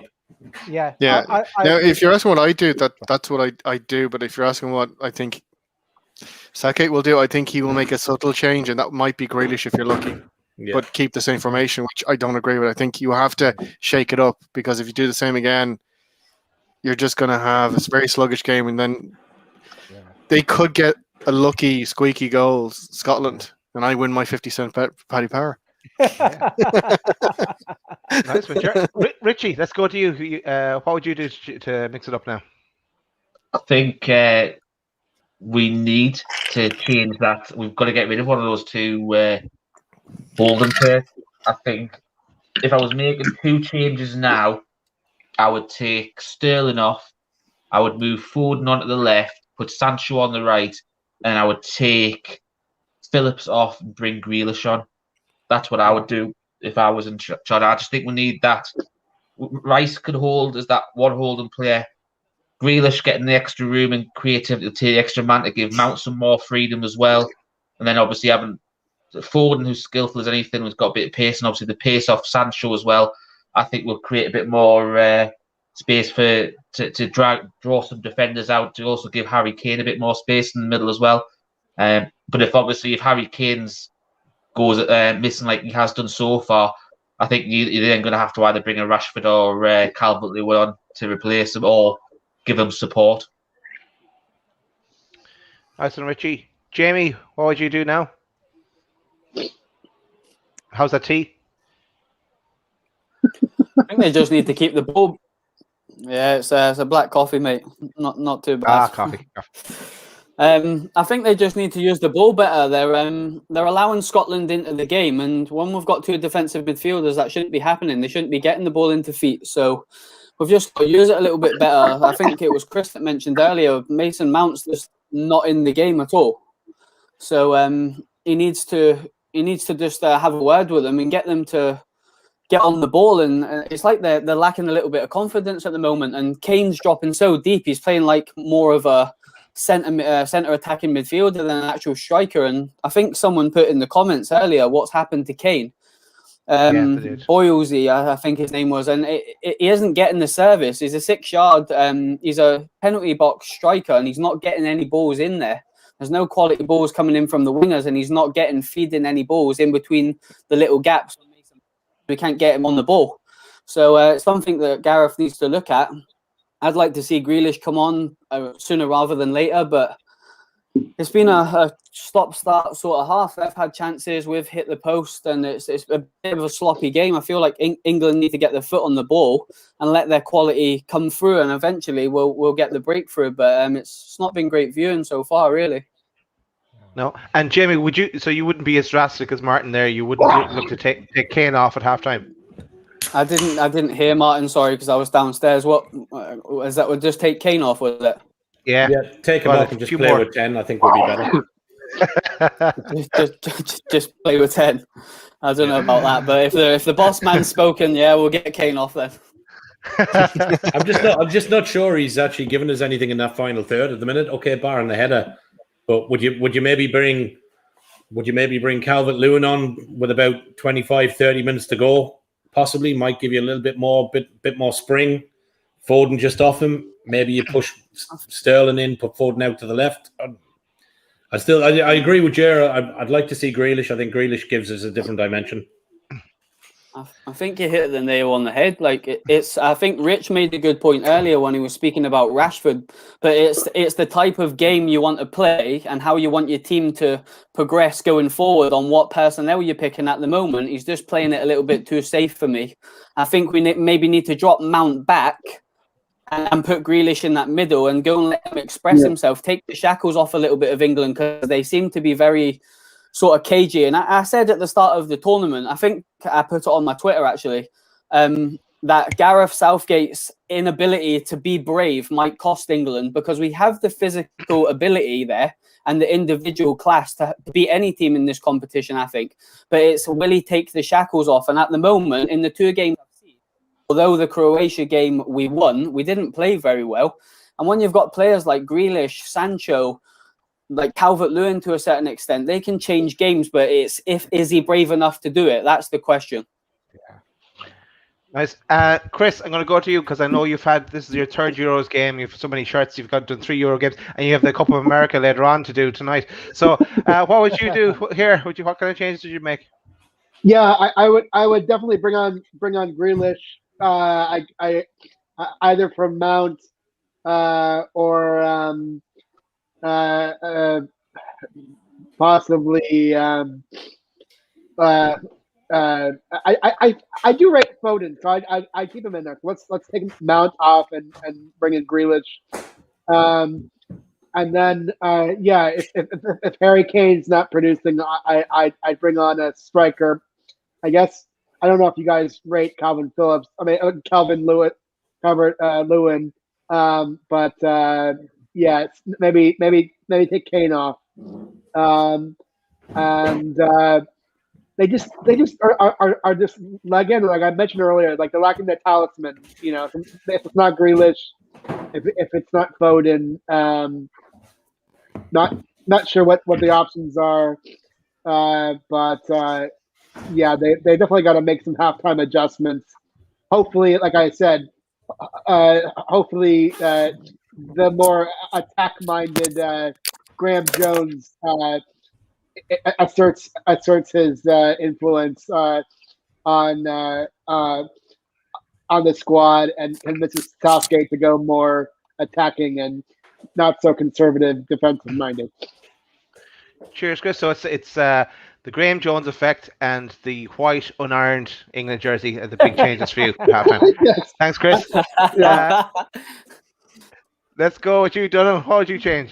Yeah, let's get our pressing game going. Let's get up there, change the formation, and I mean it's lovely cool weather.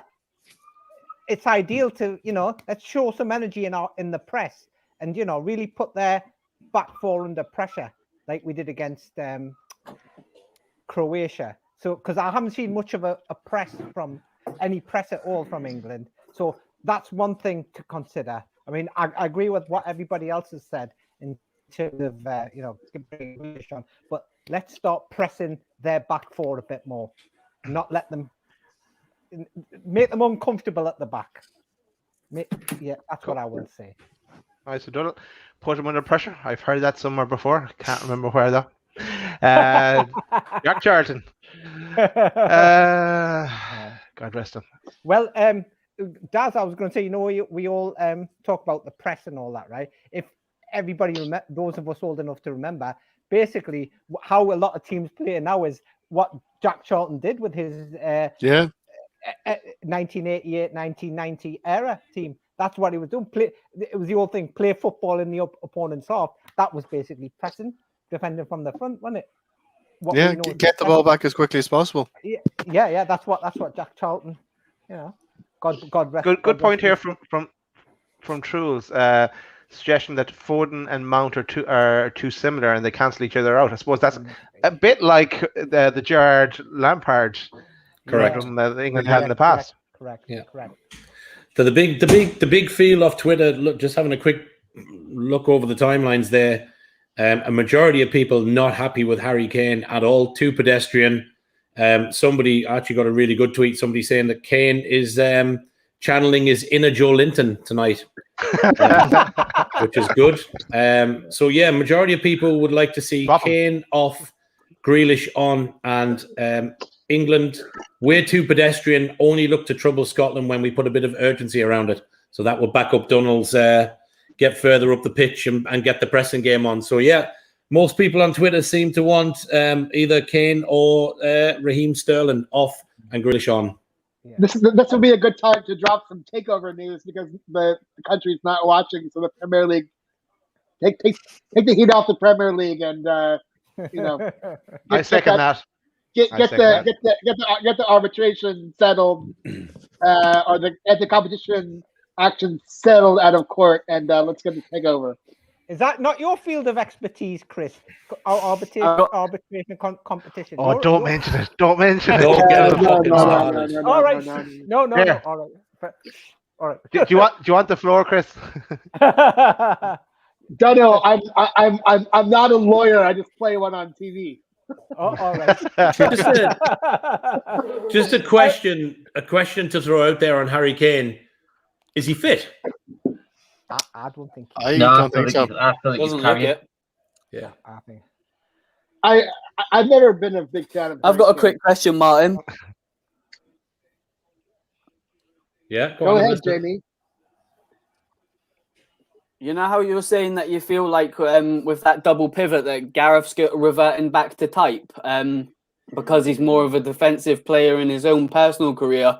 He's playing it a bit more safer than being a little bit more pragmatic because he hasn't sort of played in the final third. Yeah. So I just, if that's the case and you feel like that's why he's playing a little bit more defensive because that's in his nature, I want to know what Ollie's excuse is then. Yeah. Yeah. Yeah. Well. Because he plays with a double pivot as well. As well, yeah. Yeah, I don't know. I think you know the point about Mason Totally agree with you, about Mike. Mason I'm Mount just, and Foden. scratching my head. It is very Yeah, similar. come Oh, on. come on. Oh, come on. God. Behind him. But they are very similar players, Mount and Foden. Do you know what I mean? They like that to get it up behind the play there, and so I don't know. Just something's just not clicking tonight. And to be fair, the other thing from Southgate, I can understand him being a bit more cautious because obviously, you know, it takes a point. England sit on 4 at the top with Czech Republic. Yeah. Scotland take 1. You know, that means they've got to beat Croatia in the next game to do anything. Croatia have to beat Scotland to do something. So really, it's in England and the Czech Republic's hands at the moment. But you would also have to be a fairly stupid English manager to not think that Steve Clarke is not going to have the Scotland players up for this game tonight either. Yeah. There was actually a stat there, Martin, from the first Do you half. think it's a case of Gareth is just... Wait. No, sorry, Ger. Yeah, no, Jamie's is delayed, so that's why he was cutting across you. So go first, Ger. No, I was just going. There was an interesting stat on RT what I was watching there, and they were saying like Billy Gilmore, like he's on like 20 touches of the ball, 100% pass rate, and like when Billy Gilmore, he's only a 20-year-old kid, who's not even getting the Chelsea team. He's kind of performing that kind of pivot role that Gareth likes his guys to do, but he's getting in the face of the players. Oh. No. Billy Gilmore's a great player, Joe. Yeah. Oh. Oh, to save. This is more like a call. This is a bit more from football. That's it. Yeah, that's it. Jamie, do you want to get in there? I was just going to say, just follow up on Martin was saying, but I think I'm a bit behind, so I do apologise. I'm using internet from my PlayStation and my laptop, so it's probably a bit slow. It was just, Martin, do you feel he's playing a bit safe because it's like a no-lose game because of that media factor? Do you think he's a bit scared not to lose this instead of going gung-ho to win the game with that, maybe with that opportunity of maybe stealing it?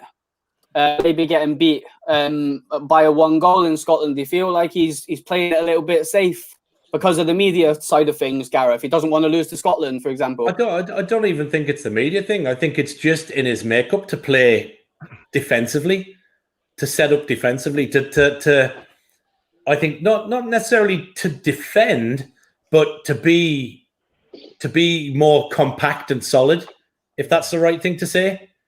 Yeah. I think that's the mentality because again, you know, to take Jer's point, if you wanted to go at it, you would have looked at that two pivot, and you would have gone right, switch it, and go, knowing that Scotland were going the way they were, you know, which Southgate probably knew to a degree. Mm-hmm. You would have gone with that 4-4-2 with 2 orthodox strikers or Kane and, you know, somebody just off him. And Grealish in the middle of that 4 running that midfield where he could break between the 2 lines and cause Scotland real problems with 2 orthodox wingers. And well, Grealish looks like he's roping up here to come on, so we could be we could be right. But Yeah, Kane I probably would have done. I probably would have put Sancho out in the left, and as Jer said, make some of those changes. But I think he had an opportunity tonight to put it to bed. Yeah. And I think we've just gone a little bit too unrisque in that. Don't let Scotland win, but it doesn't really matter if England don't win either. Take the point, sit on 4. Scotland, that pretty much, I agree. With you. bar the miracle, screw Scotland over because they've got to beat Croatia, and it's then in England and the Czech Republic's favour. But then you wouldn't know. I mean, Scotland get a point tonight, we get a point. What was the earliest score, Croatia Martin? beat Scotland and Czech Republic beat England. Could go either way. Yeah. Jamie, to answer Did the your Czechs win? question. No, they drew. Drew 1-1 with Croatia, mate. Yeah. I drew it. With a very, very debatable. I'm going to penalty. reload because I'm a bit behind, lads. Okay. I'll be back in a Okay. minute. Yeah, no problem, Jamie. We'll see you back in 2020.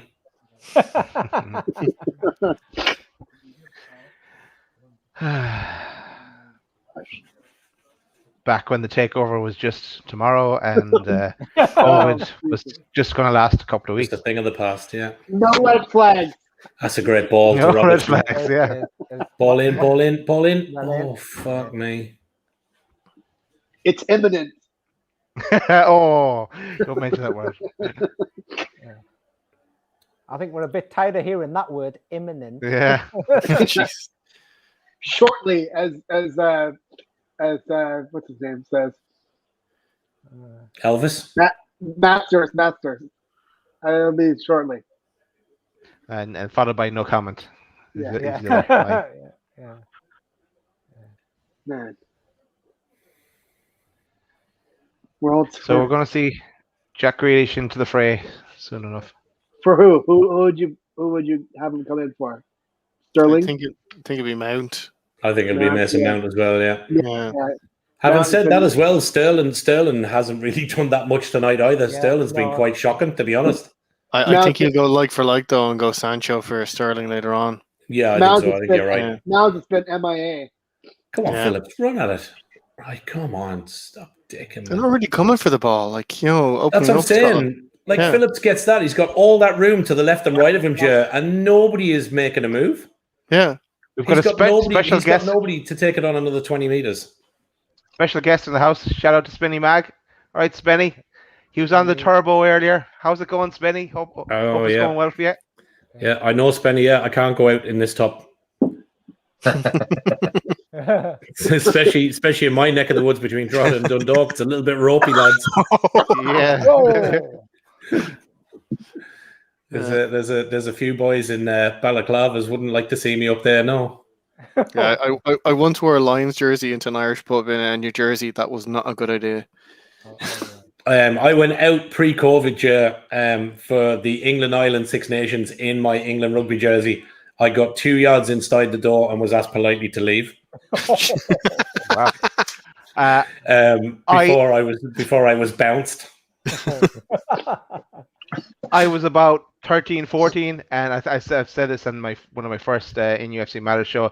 I wore a Newcastle jersey to a Sunderland Galway United friendly game, and I remember Michael Gray staring me out of it, going, "What are you doing here?" I was there for Galway United, of course. Of course. Of course.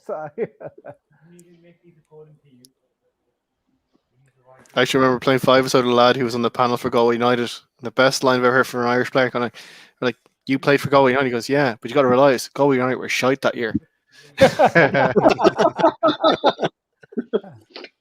Sorry, I don't even know anything about the Irish football. Like who are the? Neither do I. You should research, Chris. I go when the games are on now. I go down to Dalymount. I watch Bohemians. Yeah, of Bohemians. Yeah, Rovers are not too bad. Look, it's like your 1 year contracts. It's semi-pro football. It's exactly what you think it's going to be. Yeah, exactly. Yeah, it beats watching no football, which is saying something. Yeah. Gaelic. Problem is, there's no money in it. There's no money. There's no youth coming through, and that's, to be fair, that's why on whole the Irish team struggle, because you're picking players that are championship League One, League Two, because there's Yeah, you know go ahead. a couple of multiple. Oh man. Yeah.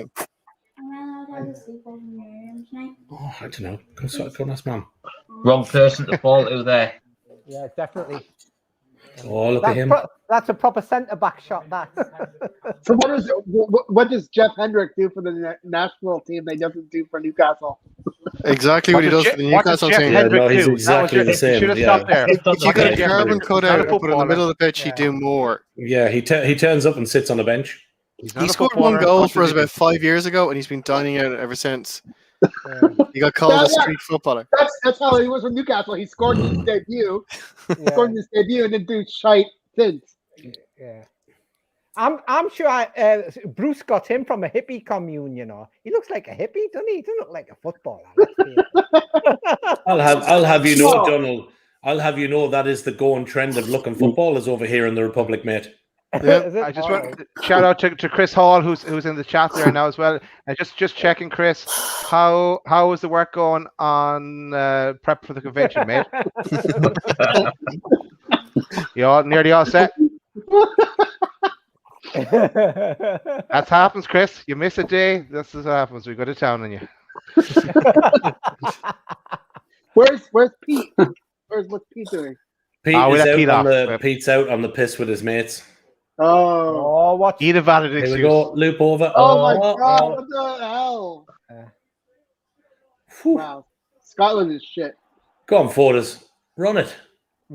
That's it. Oh, good ball. Come on now. Kick these bollockses. Come on. Kane. Look at Kane, man. Absolutely. Tyrone Mings, man. What the hell is he doing? I just don't like Mings. Mings is shite. Look, Mings is Aston Villa, and there's a reason why he is. But you were saying, Jamie, he's linked to United. That's very worrying. Yeah, I don't want to talk about it. Make me emotional. And it just while Chris is in the I chat don't want as well, him. I don't want him lining up next to Maguire. Oh, God, no. Mings I want to ask Chris what day it is. What day is it, Chris? It's Friday then. It's Saturday, Sunday. Woo! I love that, Dan. Thank you, Chris.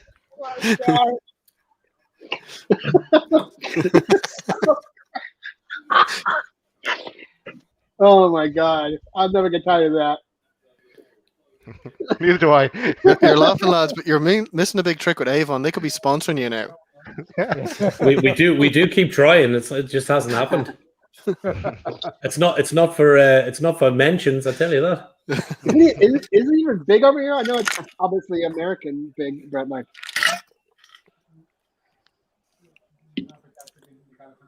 Hey, good joke. Bruce from Manu. I wish Bruce would go to Everton. Just rid of someone. We all do, yeah. No comment. Or Not even on send him this form, Spenny. Kane's not doing it for me. Like, Oh, mate. I never rated Kane. Kane is overrated. Look, in fairness to me, he is a classy kind of striker, but I think those ankle injuries, as Martin was saying earlier, he's lost that yard of pace. And that's big for the type of player he wants to be. Yeah. He just strikes me as he's been lumbering, and you can't have a lumbering striker. You need a pacing guy. Yeah. Go on. people are quoting this guy at £100 million, though. Do you know what I mean? Yeah. Nuts. I see he's England captain. Like that's the premium. Like you could be looking at something crazy like 190 million for him, which is Can't be performing like this though at £100 million price tag. no. He'd need 5 goals in this tournament to be even worth that. He would, to put the price up exactly. Yeah. It's he actually would, the complete reverse. He was scoring goals coming into the tournament and now hasn't scored. Or you look at Shearer when he went from Blackburn to Newcastle, wasn't scoring at all, hit the Euros and just went on a goal scoring run. Yeah. But all strikers, I mean, from a completely negative point of view, obviously a shame for England. For Spurs, I don't really care. But from a point of keeping Shearer's record intact for the Premier League, I actually don't care if Kane doesn't score Have a run goals. at him. Have a run at him. He's coming up. So I think Kane he wants that Greavesy record, but I just think with Dan Levy's kind of used up every card he has in the box to kind of keep him at Spurs. Yeah. Probably at the end of the day, though, Joe, they must get a point in your career when you go, money is not everything. I mean, he must be on what, 120 a week at Spurs. Here he is. So I mean, do you get to a point at his age where you just go, you know, if the ankles and sole, what the fuck is that? If you get to a point, watch Scotland break here, that you just go, you know, if the injuries are starting to pick up and the knees and the ankles and stuff are starting to play, I've probably got 2 seasons in me. Sterling, man. What happened? Truls, I've only said one player is overrated. So that's It's opening up a bit now. Yeah. What's he doing there defensively? Wow. That was Playing on. Look, he's telling him you've got the ball.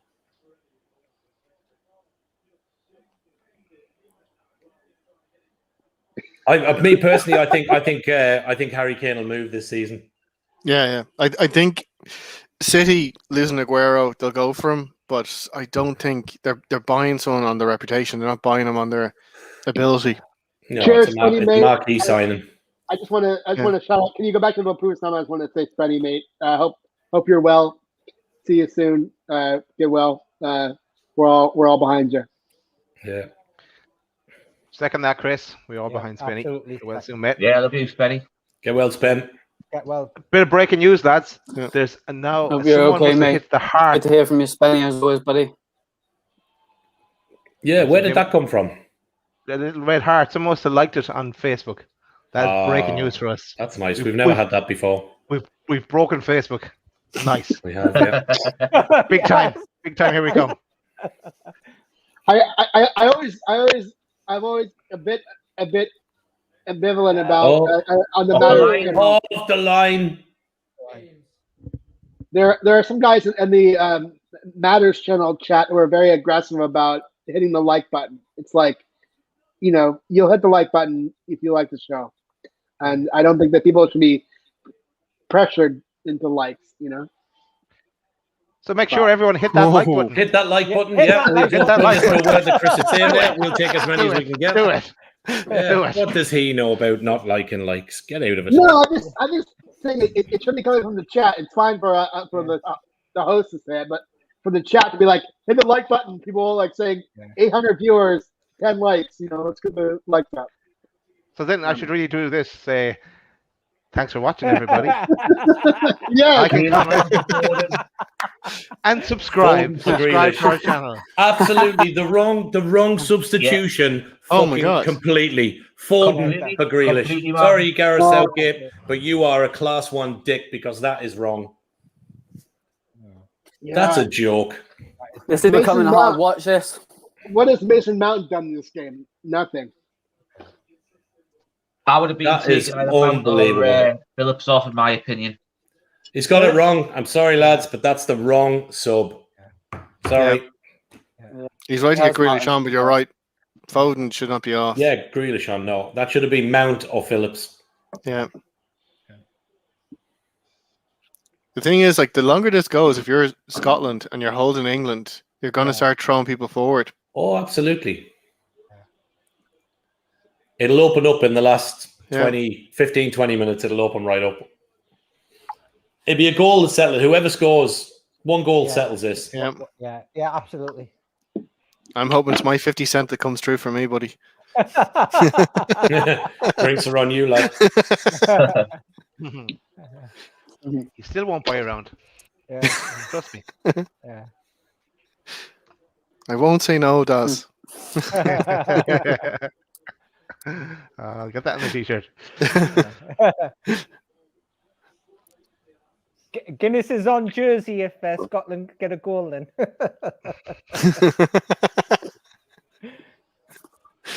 With my takings, I think it's like €4.50, so it's going to be.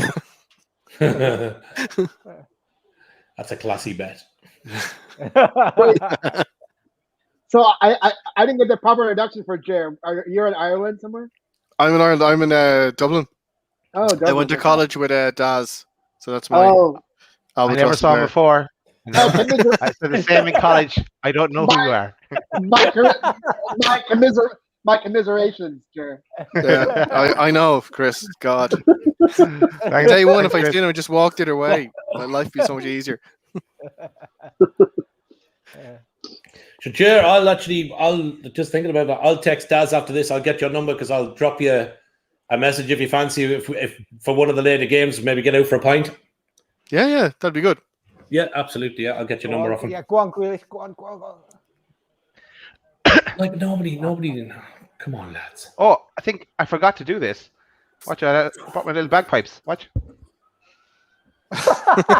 Oh my.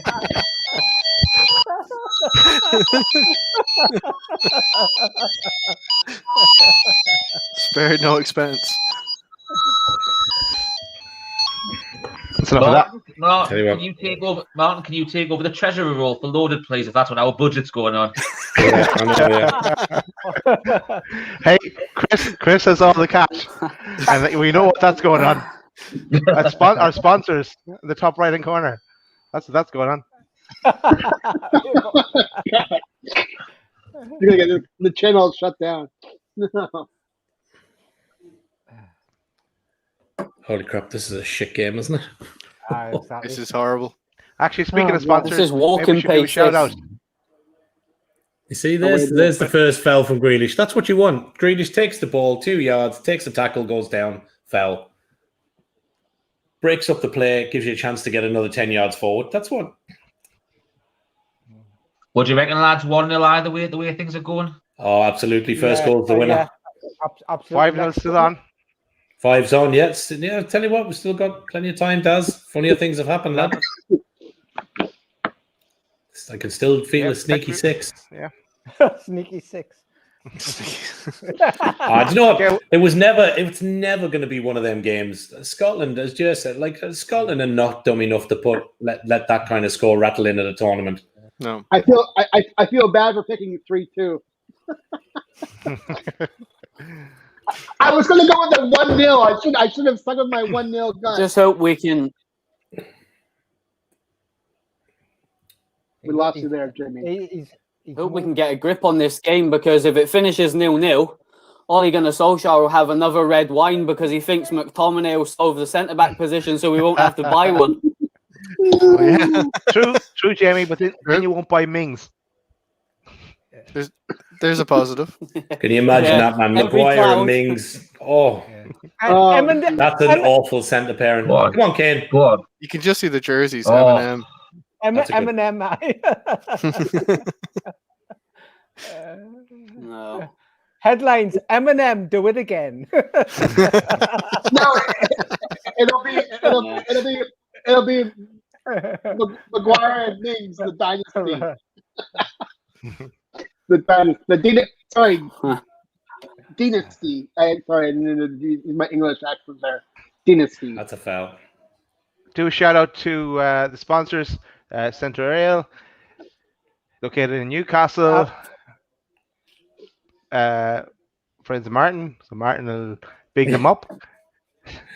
Oh, go on, Daz. You're doing a good job. No, they sell beer, they sell wine, they sell craft beer. I know they've Oh, loads of fancy looking beers. Be well worth They a do. try. Yeah. Jam Donut Ale. If you haven't tried it, get into Centre Ale Central Station in Wow. Newcastle upon Tyne. Bruce and the guys will look after you. Thanks to Bruce for the continued sponsorship. Daz, correct me if I'm wrong. Were we not going to do a couple of little things tonight? We were. We totally were. forgot about that. Not between the two of us. Okay, so let's have a. I tell you what we will do. Let me think. If anybody can guess how old Jer is, right on the button, we will give away a Mind, Body and Soul t-shirt mask package giveaway. Get your comments in. How old is Jer? I know he does look a lot older. He's got a really bad camera. But if you can guess Jer's age tonight, we will give away a Mind, Body, and Soul package, which includes a T-shirt and a few other little bits and pieces. So there you go. I'll start putting them up on screen. And the question I was going to have earlier, and I forgot to say it, was the first goal scorer. So lucky we didn't go with that option. So we've got some guesses coming in. Fucking Trolls 43. Yeah, I think you're a little bit out, Trolls. 38. 39 from Dave Harrison. One guess per person. We come around again if you run out of people. It won't be numbers. We've got Julie with 40. 38 for Brett. Julie with 40. Yeah. Scotland. You're in that range, and no one that's gone under 30, Cher.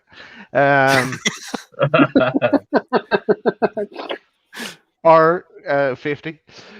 Well, yeah, I think the positives. Now, Ger, that's a lockdown beard that Ger is wearing tonight. So it's maybe masking the mug. Masking the mug, Jesus.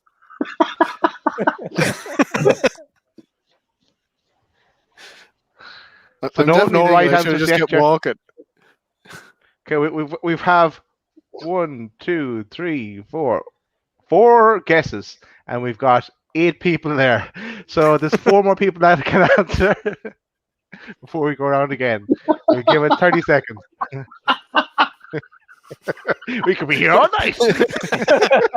You get one go, and that's it. Good guess there. Offside. Oh dear. Okay, I think we're going to go. Is there more comments? Hang on.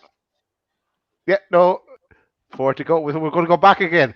We'll Truls, Dave, Brett, Julie, go again. 33 from Truls. Come on, man. This is awful. Always like Truls. Yeah. This is the best game ever. Game of guessing numbers. Why is he not changing it? 36 from He's Dave got Hardy. players like Sancho and that on the bench, man. Why is he not changing it? Oh, Vicky stepped in with the 33. Thanks, Jerry, Vicky. you might want to get Vicky's number there. She thinks it's 33.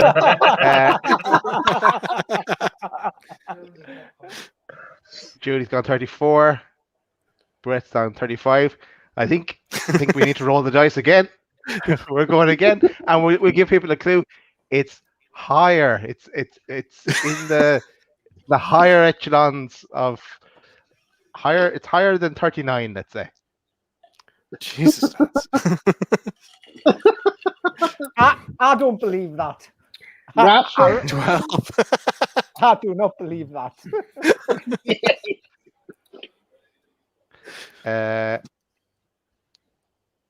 Dave has gone 44. Dave's going all in.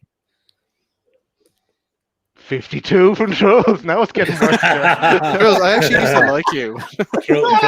Trolls is having it. Oh, lads, gone pass it 47, in, man. Vicky's upped her game. She's gone 43. She's jumped 10 years there, Jeremy, nearly. I know, yeah. I don't know what I did. It was a turn sideways. Although we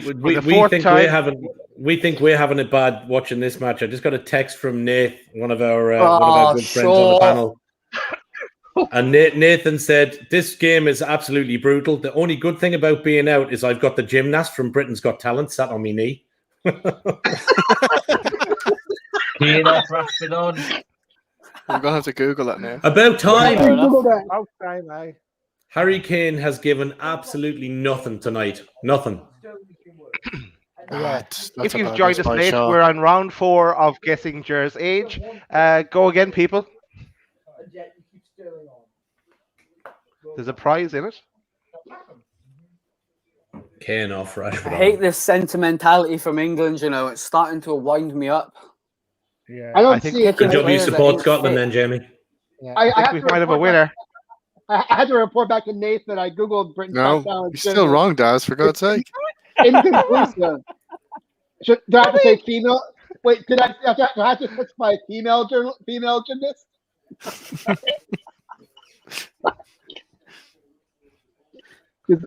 Inconclusive search. Oh, John. Trills, I'm starting to not like you, mate. Jesus, no. Okay, there's a number in there in the 39 to 50 bracket that hasn't been picked.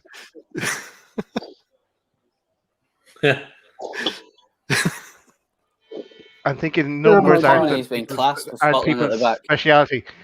Maybe we should get them to guess your surname, Jar. It might be easier. Oh, I think we're there. There we go. Honest answer, There you go. 41. There you Trolls. go.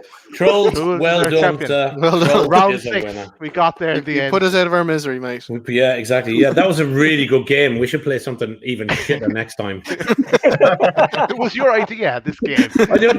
I know we've got a load of stuff to give away, and we come on every pod and we give nothing away with the crappiest pod out there. Mine Trolls, was for score, but that didn't work out either because exactly. Trolls, we will give your name to the lads at Mind, Body and Soul. If you get in touch with them on Twitter, they will sort out a goodie package for you and send it your way. Go on the web, have a look at their t-shirts, and have an idea of what you want. Get in touch with them, and they will give you. They will sort you out, mate. We'll make sure that Adam and the boys know you're coming. cool. Congratulations, Drew. Well done, Trolls. And to Gotta answer be in it Brett's to win it. question, does this feel like hard work? This is harder than my real job, Brett. This pays better though. I got to say one thing, lads. They're taking off Billy Gilmore, which is a big risk for Scotland, but they're putting on an attacking player. Whereas you look at what Southgate's done, he's basically replaced a striker for a striker and a midfielder for a midfielder. He's not going for it. He's happy with the changing draw. Yeah. Yeah. I think Not getting beat. We're on 4 points. I think what Jay means is Why- he's done like a Why like is he he's done happy like for a like draw hasn't he? against Scotland? If he brought Grealish in on for Phillips, then that's a positive change. Whereas he's just literally done a like for like switch, which isn't changing the game or shape or anything. Oh. Yeah. Oh, God. We've got a problem. Trolls is donating the stuff back to us. Yeah, what's Go Trolls. There'll be something that you like, I'm sure. You know what I said at half time? Scotland are pressing now, doing the. Yeah. Oh my god. Oh, Yeah. Scotland are doing now what we should have been started this half doing. They've got the press on. Yeah. The thing with this game They're is gonna get. to be 100% fair. Scotland have actually been the better team. They have. Yeah, I mean, there's no. Yeah, you've got to be Stevie Wonder not to disagree with that. What you call? Yeah, definitely. They've been the better team. Absolutely. What's he seeing on the touchline though? I think he's What kind time of. is what time's Steve Wraith on? Yeah. I think as you get closer, Come to on. the- Come yeah, on, I think as he gets closer to 80 minutes, he's going to get more and more conservative. Kind of lock down the 4 points. Minging it. Yeah. He's never given that as a penalty. Never given that as a Do penalty. something. That's not a penalty.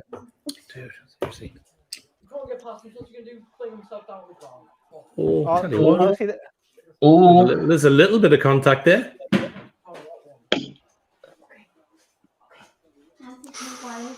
I wonder if VAR His looking at foot. There is contact. Yeah, but he's going nowhere. no, he's not giving that. Yeah. I kind he trips himself there now. Yeah. Well, there's You're not getting anything like that off that ref tonight, anyway. I don't think. no. He doesn't look that way inclined. To be fair. I wouldn't like seeing them win it with this dodgy penalty. Like if that's it. the way we're playing. No, That's you what we're going to need, Jay. Yeah. Yeah.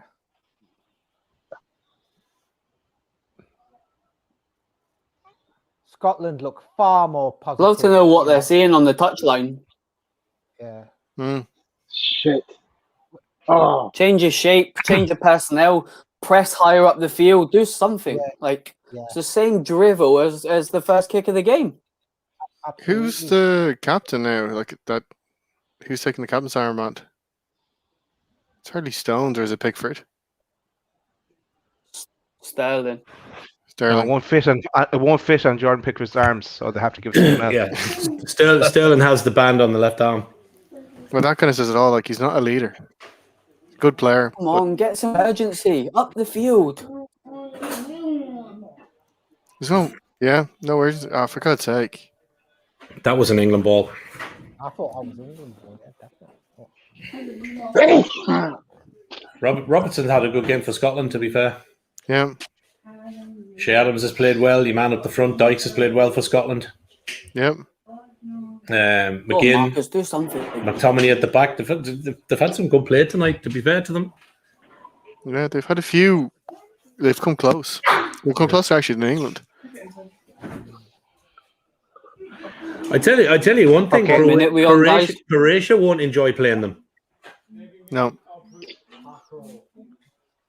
They were actually quite good against Czech Republic. It's just they kind of lost their head, and the second goal was really well taken. But if they had a decent striker, they might have got out of that game with a 2-1 or got a draw. They didn't take their chances that they had. They weren't clinical enough. No, I think if they'd had Shea Adams on from the start, they might have nicked one. Yeah. I think Trolls is This is going a to massive donate. reality check, this performance. Definitely. Trolls is going to donate his prize to Judy, by the sounds of it. There we go. Very Breaking good. news. Oh, nice one. Either way, he wouldn't have gotten any. Well, And Paddy Power off me 38 cent to cash out my 50 cent bet.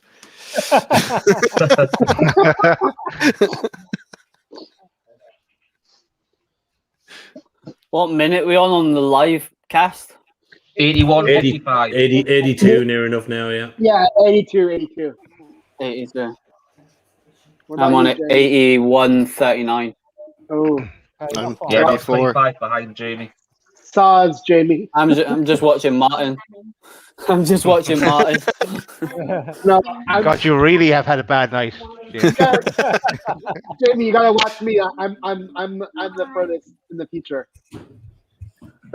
I'll watch you then, mate. Thank you, Jamie. There you go.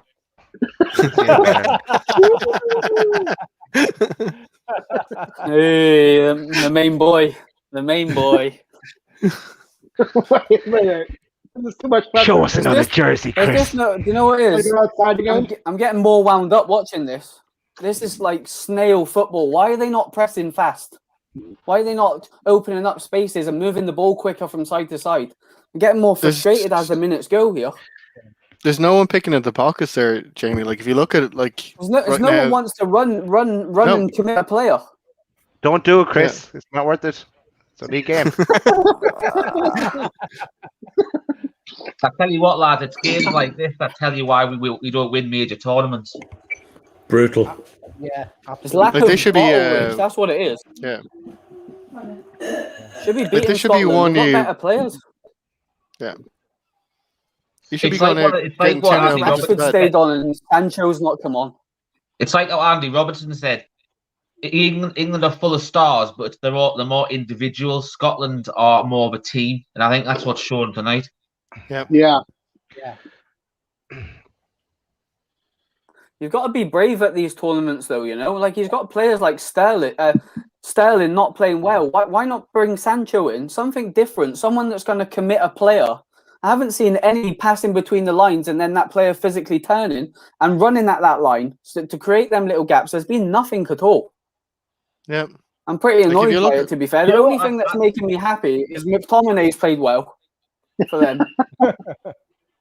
They've been the better team, though, haven't they? Like Martin said. yeah, they have. Jamie, what Yeah. surprised me is Jadon Sancho was played fantastic during the qualifying, and now he's not even getting a look in. Yeah, it's ridiculous. It's like exactly, it's like if mate. you play outside of UK, you don't get to be on this, in the on the pitch. It's always been a film though with England. Like if you're not playing the He'll be Premier playing League, wing. or He'll the be top playing. four. Oh, that's dodge. That's not even a foul. He'll be playing right wing back soon, Rich, for Solskjaer Sancho. Who's this coming on for Scotland? So, Jamie, if you get Sancho, where's he gonna? Who's gonna miss out then? I think he'll, in the short term, I think he will interlink between Rashford and Greenwood. He's predominantly a right-sided player, but he's actually played best football this season for Borussia Dortmund from the left. So I feel like they're bringing him in to play right wing, I presume.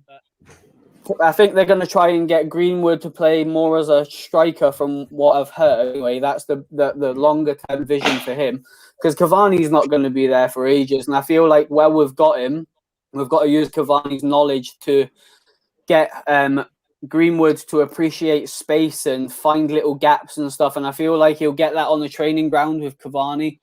There's no one better to learn from than him, and I feel like we need a bigger squad. We need more quality. We've got a lack of quality. But if we don't get a defensive midfielder this summer, write the season off. We won't get in the top four if we don't sign a defensive midfielder. And remember, I said that because we ain't good enough. Like in the transition, we don't have a quality player in that deep position to allow Pogba and Bruno to express themselves. So if we don't, forget Sancho, forget Trippier, forget anybody else, if we don't sign a world-class defensive midfielder this season, we won't get in the top four. Like I look at United and you guys have got you're stacked in the defensive midfielder, but a lot of them are over the hill. Like McTominay needs more game time. And I know earlier I did say he's limited, but I just meant compared to England. I think he's very good on the ball for what he does and what he offers you. He just needs to be trusted to do what he does. And if you backed him up with, as you said, an experienced world-class 27, 28-year-old defensive midfielder, you'd see him just come on leaps and bounds. Henrik.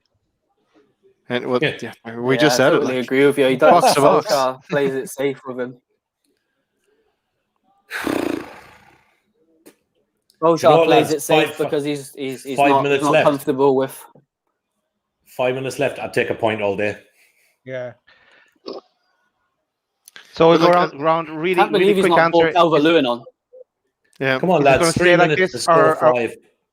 Is there going to be a late one here?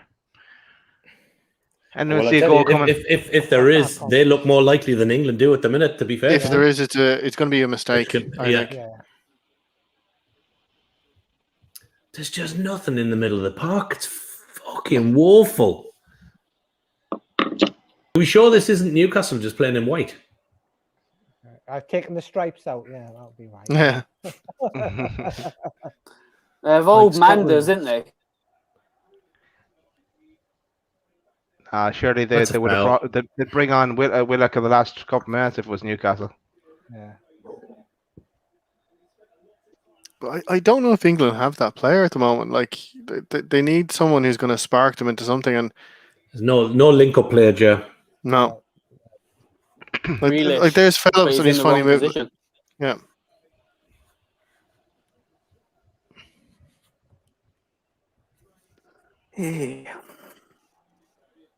Back to the drawing board, I think, with this. Absolutely. But it smacks again that I don't think Southgate knows his best 11, which is really worrying when you think you're 2 games into a major tournament. I don't think it's that, Jazz. I think he's not brave enough to put in the best 11. That's what it is. He's not. They're delighted with a point. Look at their fans. I'm delighted with a point. Sure, why wouldn't they be? They've been the best team on the night so far. Fair play to them. They deserve it. Yeah, they deserve it. Yeah, fair play to them. A point to Scotland would be like a victory for the moral victory, you know?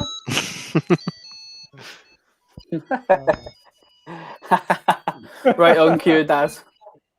But if you watch, I know, I appreciate I'm 30 seconds behind you guys. You're going long kickouts, long balls up the pitch. Like, this is kind of Route 1 football. Yeah. With nobody at the top end that can do anything about it, or just in behind a 9. Yeah, and it's like, what if he puts anyone on now? You're barely going to be on the pitch for 2-3 minutes. Like, yeah. They were saying, like, in the commentary I'm watching, this that is the best result for London Police, to be fair. Yeah. No, it's not, because Scotland are still partying.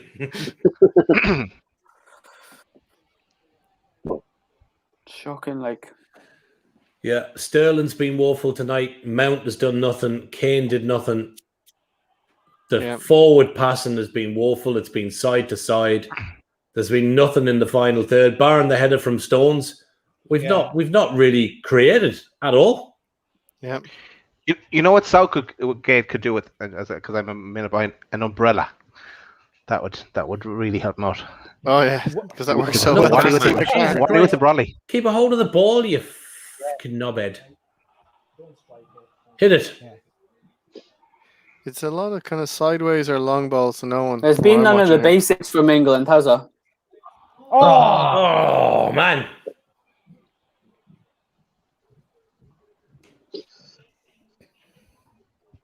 That would have been. What's the extra time? That would have been that. Do you know what? If England had scored there, to be fair, that would have been. That wouldn't really have been fair. I know I would have took it all day long, but that would have been such a kick in the proverbials for Scotland if that had gone anywhere. John McGinn in the right place at the right time. Yeah. Tell you what, though, McTominay wasn't waiting around, was he? Straight in the middle of it. Jeez, my cash out's gone down to 7 cents, lads. I'm getting worried. You should cash out now. That will get us 2 packets of salt and a tomato ketchup from Burger King, Joe. Yeah, that's a crap game. That's Jesus. Jazz, can we choose a better live game next time? Let's not do England. We can, yeah. Let's go for one that we need to think line is up going to be Portugal or something like that. We need to. Let's go for North Macedonia, lads. I'm telling you. Yeah. Oh, I tell you, I back them. Copa America, maybe. A Brazil game. You can stay up for that one yourself. Yeah. I watched the Argentina game there the other night. The start pre-game of the Argentina game, the tribute to Maradona was unbelievable. Oh, is that where they had like the hologram or something? Yeah, I've never seen nothing like it. It was unbelievable, lads. Oh, come on. They win. Why are you passing it back into? It was 0-0 when I switched off. It was like heading towards 2 in the morning. That was bloody bollocks. Yeah, Southgate, happy as a pig in shit. That's an awful result for England. Oh, it's terrible. Terrible. Is it finished? Yeah, 0-0. Fuck God. Scottish fans absolutely delighted with that. And fair play to them. Best team on the night. England not deserved of anything. Sorry. Lads, I'm not being funny. Do you think that England might be playing for the second place after performances like that? No, I just think they were shit tonight. That's I told you. Well, no, because totally performance that. If we draw, when we play Czech Republic, if we draw, we finish second. Yeah, we do. Yes. Yeah, we finish second on goal difference. Yeah. Second place is better for England. I'm telling you guys, second place is better for England. Otherwise, you'll play like Germany or Portugal in the round of 16. If you finish second, you play like the likes of Poland or whoever is first. But to be fair, Chris, we can't beat Scotland, so we're not going to beat the likes of Poland if we play like that. Yeah. We'll see. We're here for the big. England is always a crapshoot in international tournaments. You know, they do well when you don't expect it, and when you expect it, they don't do well. Yeah, absolutely. Can you see this? Yeah. Yeah. So England 4 points, Czech Republic 4 points, Croatia and Scotland on 1 point. So if you're saying if England finished second, that's second in Group D. They would be runner-up Group D. They would play the runner-up of Group E. Runner-up of Group E. That's a group of death, isn't it? No, that's group. No, so it's the runner-up of this group. Sweden, currently Slovakia. So that Spain will could be a probably good pop up run here for as them. well. But the Spain will probably still come back and do something here. But it's a better option for Yeah. England. But as Martin said, you have to play everyone if you want to go somewhere. You have to play the better teams if you're going at some point if you're going to get to the Exactly. Like on a performance like that, you're getting nowhere near a France or an Italy. No way. Thing is, I think if we were to win the Euros and we don't play anyone decent until say the semis or the final, we're not. To me, it's not even. I know we've won the Euros, but technically we haven't played anyone. I would rather finish top of the group and play the better teams, and then you can say you deserved it. There's no point dodging everyone till like the semis or even the final, and then I'd rather play the better teams. But I'd rather have that route, Rich, because I like you said, I want the big games. You get to a tournament and you get to knockout. You want the big games. Yeah. Yeah, but the thing is, all these big games would be at home at your home venue as well. They'll all be at Wembley. England now have to win against Czech Republic to guarantee home advantage if they go that route. Because if they draw against the Czech Republic top the group on goal difference. Yeah. So we would finish second. I'm laughing at Julie's comment. Told you about finishing second when people rubbished it earlier on. Nice one, Julie. It makes you think whether that's what they're going for. You would hope not, because this is a match where you could have got it legs, a few minutes into a few key players. Yeah. As Martin said, like let them off the leash. Let them attack. No sign of Sancho, no sign of Bellingham, in fairness, I'm just kind of hitting Twitter up, and Mark Douglas has just put up there. Let me get to it. England dreadful, ponderous selection system wrong. No idea what the tactics were. Passing sideways and backwards, and players completely overawed in a game that they should have won. Absolutely massive worries over Sterling as Kane, who are also both dreadful. I think he's absolutely bang on. Nailed it. He says Ali McCoist was the man of the match. Speaking of man of the match, I can't comment that I can't hear him. I have mine. Jamie, who would you go for man of the match? McTominay. I thought he was brilliant for Scotland. Yeah, why not? Jer, who are you having man of the match? I gotta say Gilmore. I think he's going to be a star. I think just on that, he held his own. Thank you, Jer. Chris, of the multi jerseys, who would you have as man of the match?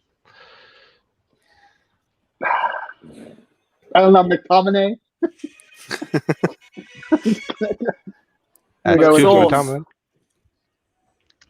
Donald, who are you having?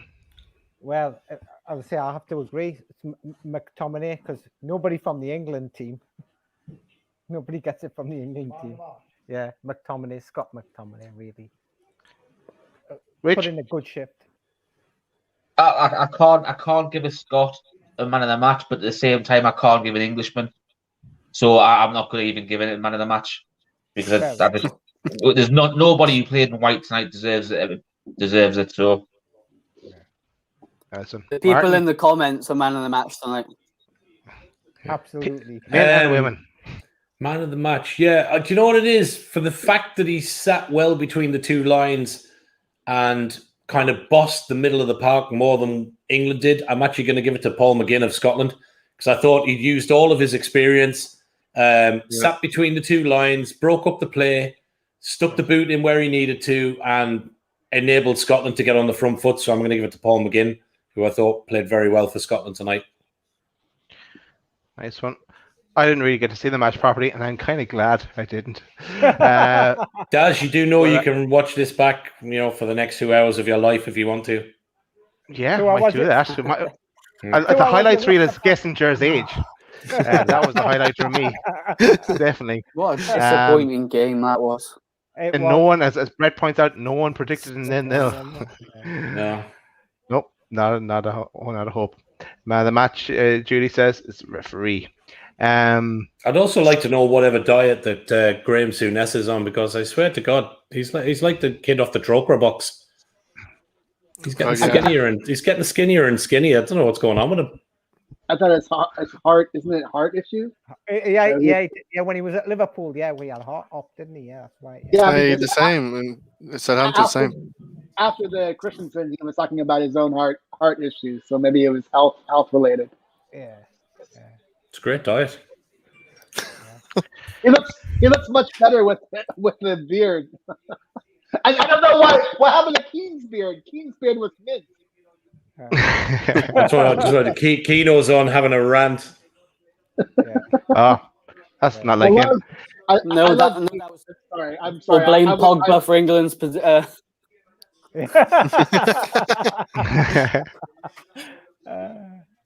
Lads, I think we'll probably bring it call it a night. Yep. Because we could be here talking crap all the rest of the night, but until the last person drops off the watching us. But thanks everyone for thanks for the lads actually first for joining us. The guests, as in Donald, Chris A, Jer, and Jamie. Yeah, and thanks for everyone in the chat in both. Nice to meet you. Nice to meet you, Donald. It was nice to Cheers, see lads. you. And thanks for everyone in the chat as well, both on YouTube and on Away Days Radio Facebook. And to the person who gave us the heart on Facebook as well, thanks for that. Great to have everyone. It wasn't the goal fest we were expecting, but we still had a bit of a laugh along the way. We know what age Jer is now, so we're all can sleep well tonight. Thanks everyone. We'll talk to you later. Yeah. Cheers, lads. Good night, everyone. Bye. Take care, boys. Bye bye. Take care. See you, folks. See you. Good night. Bye. All right.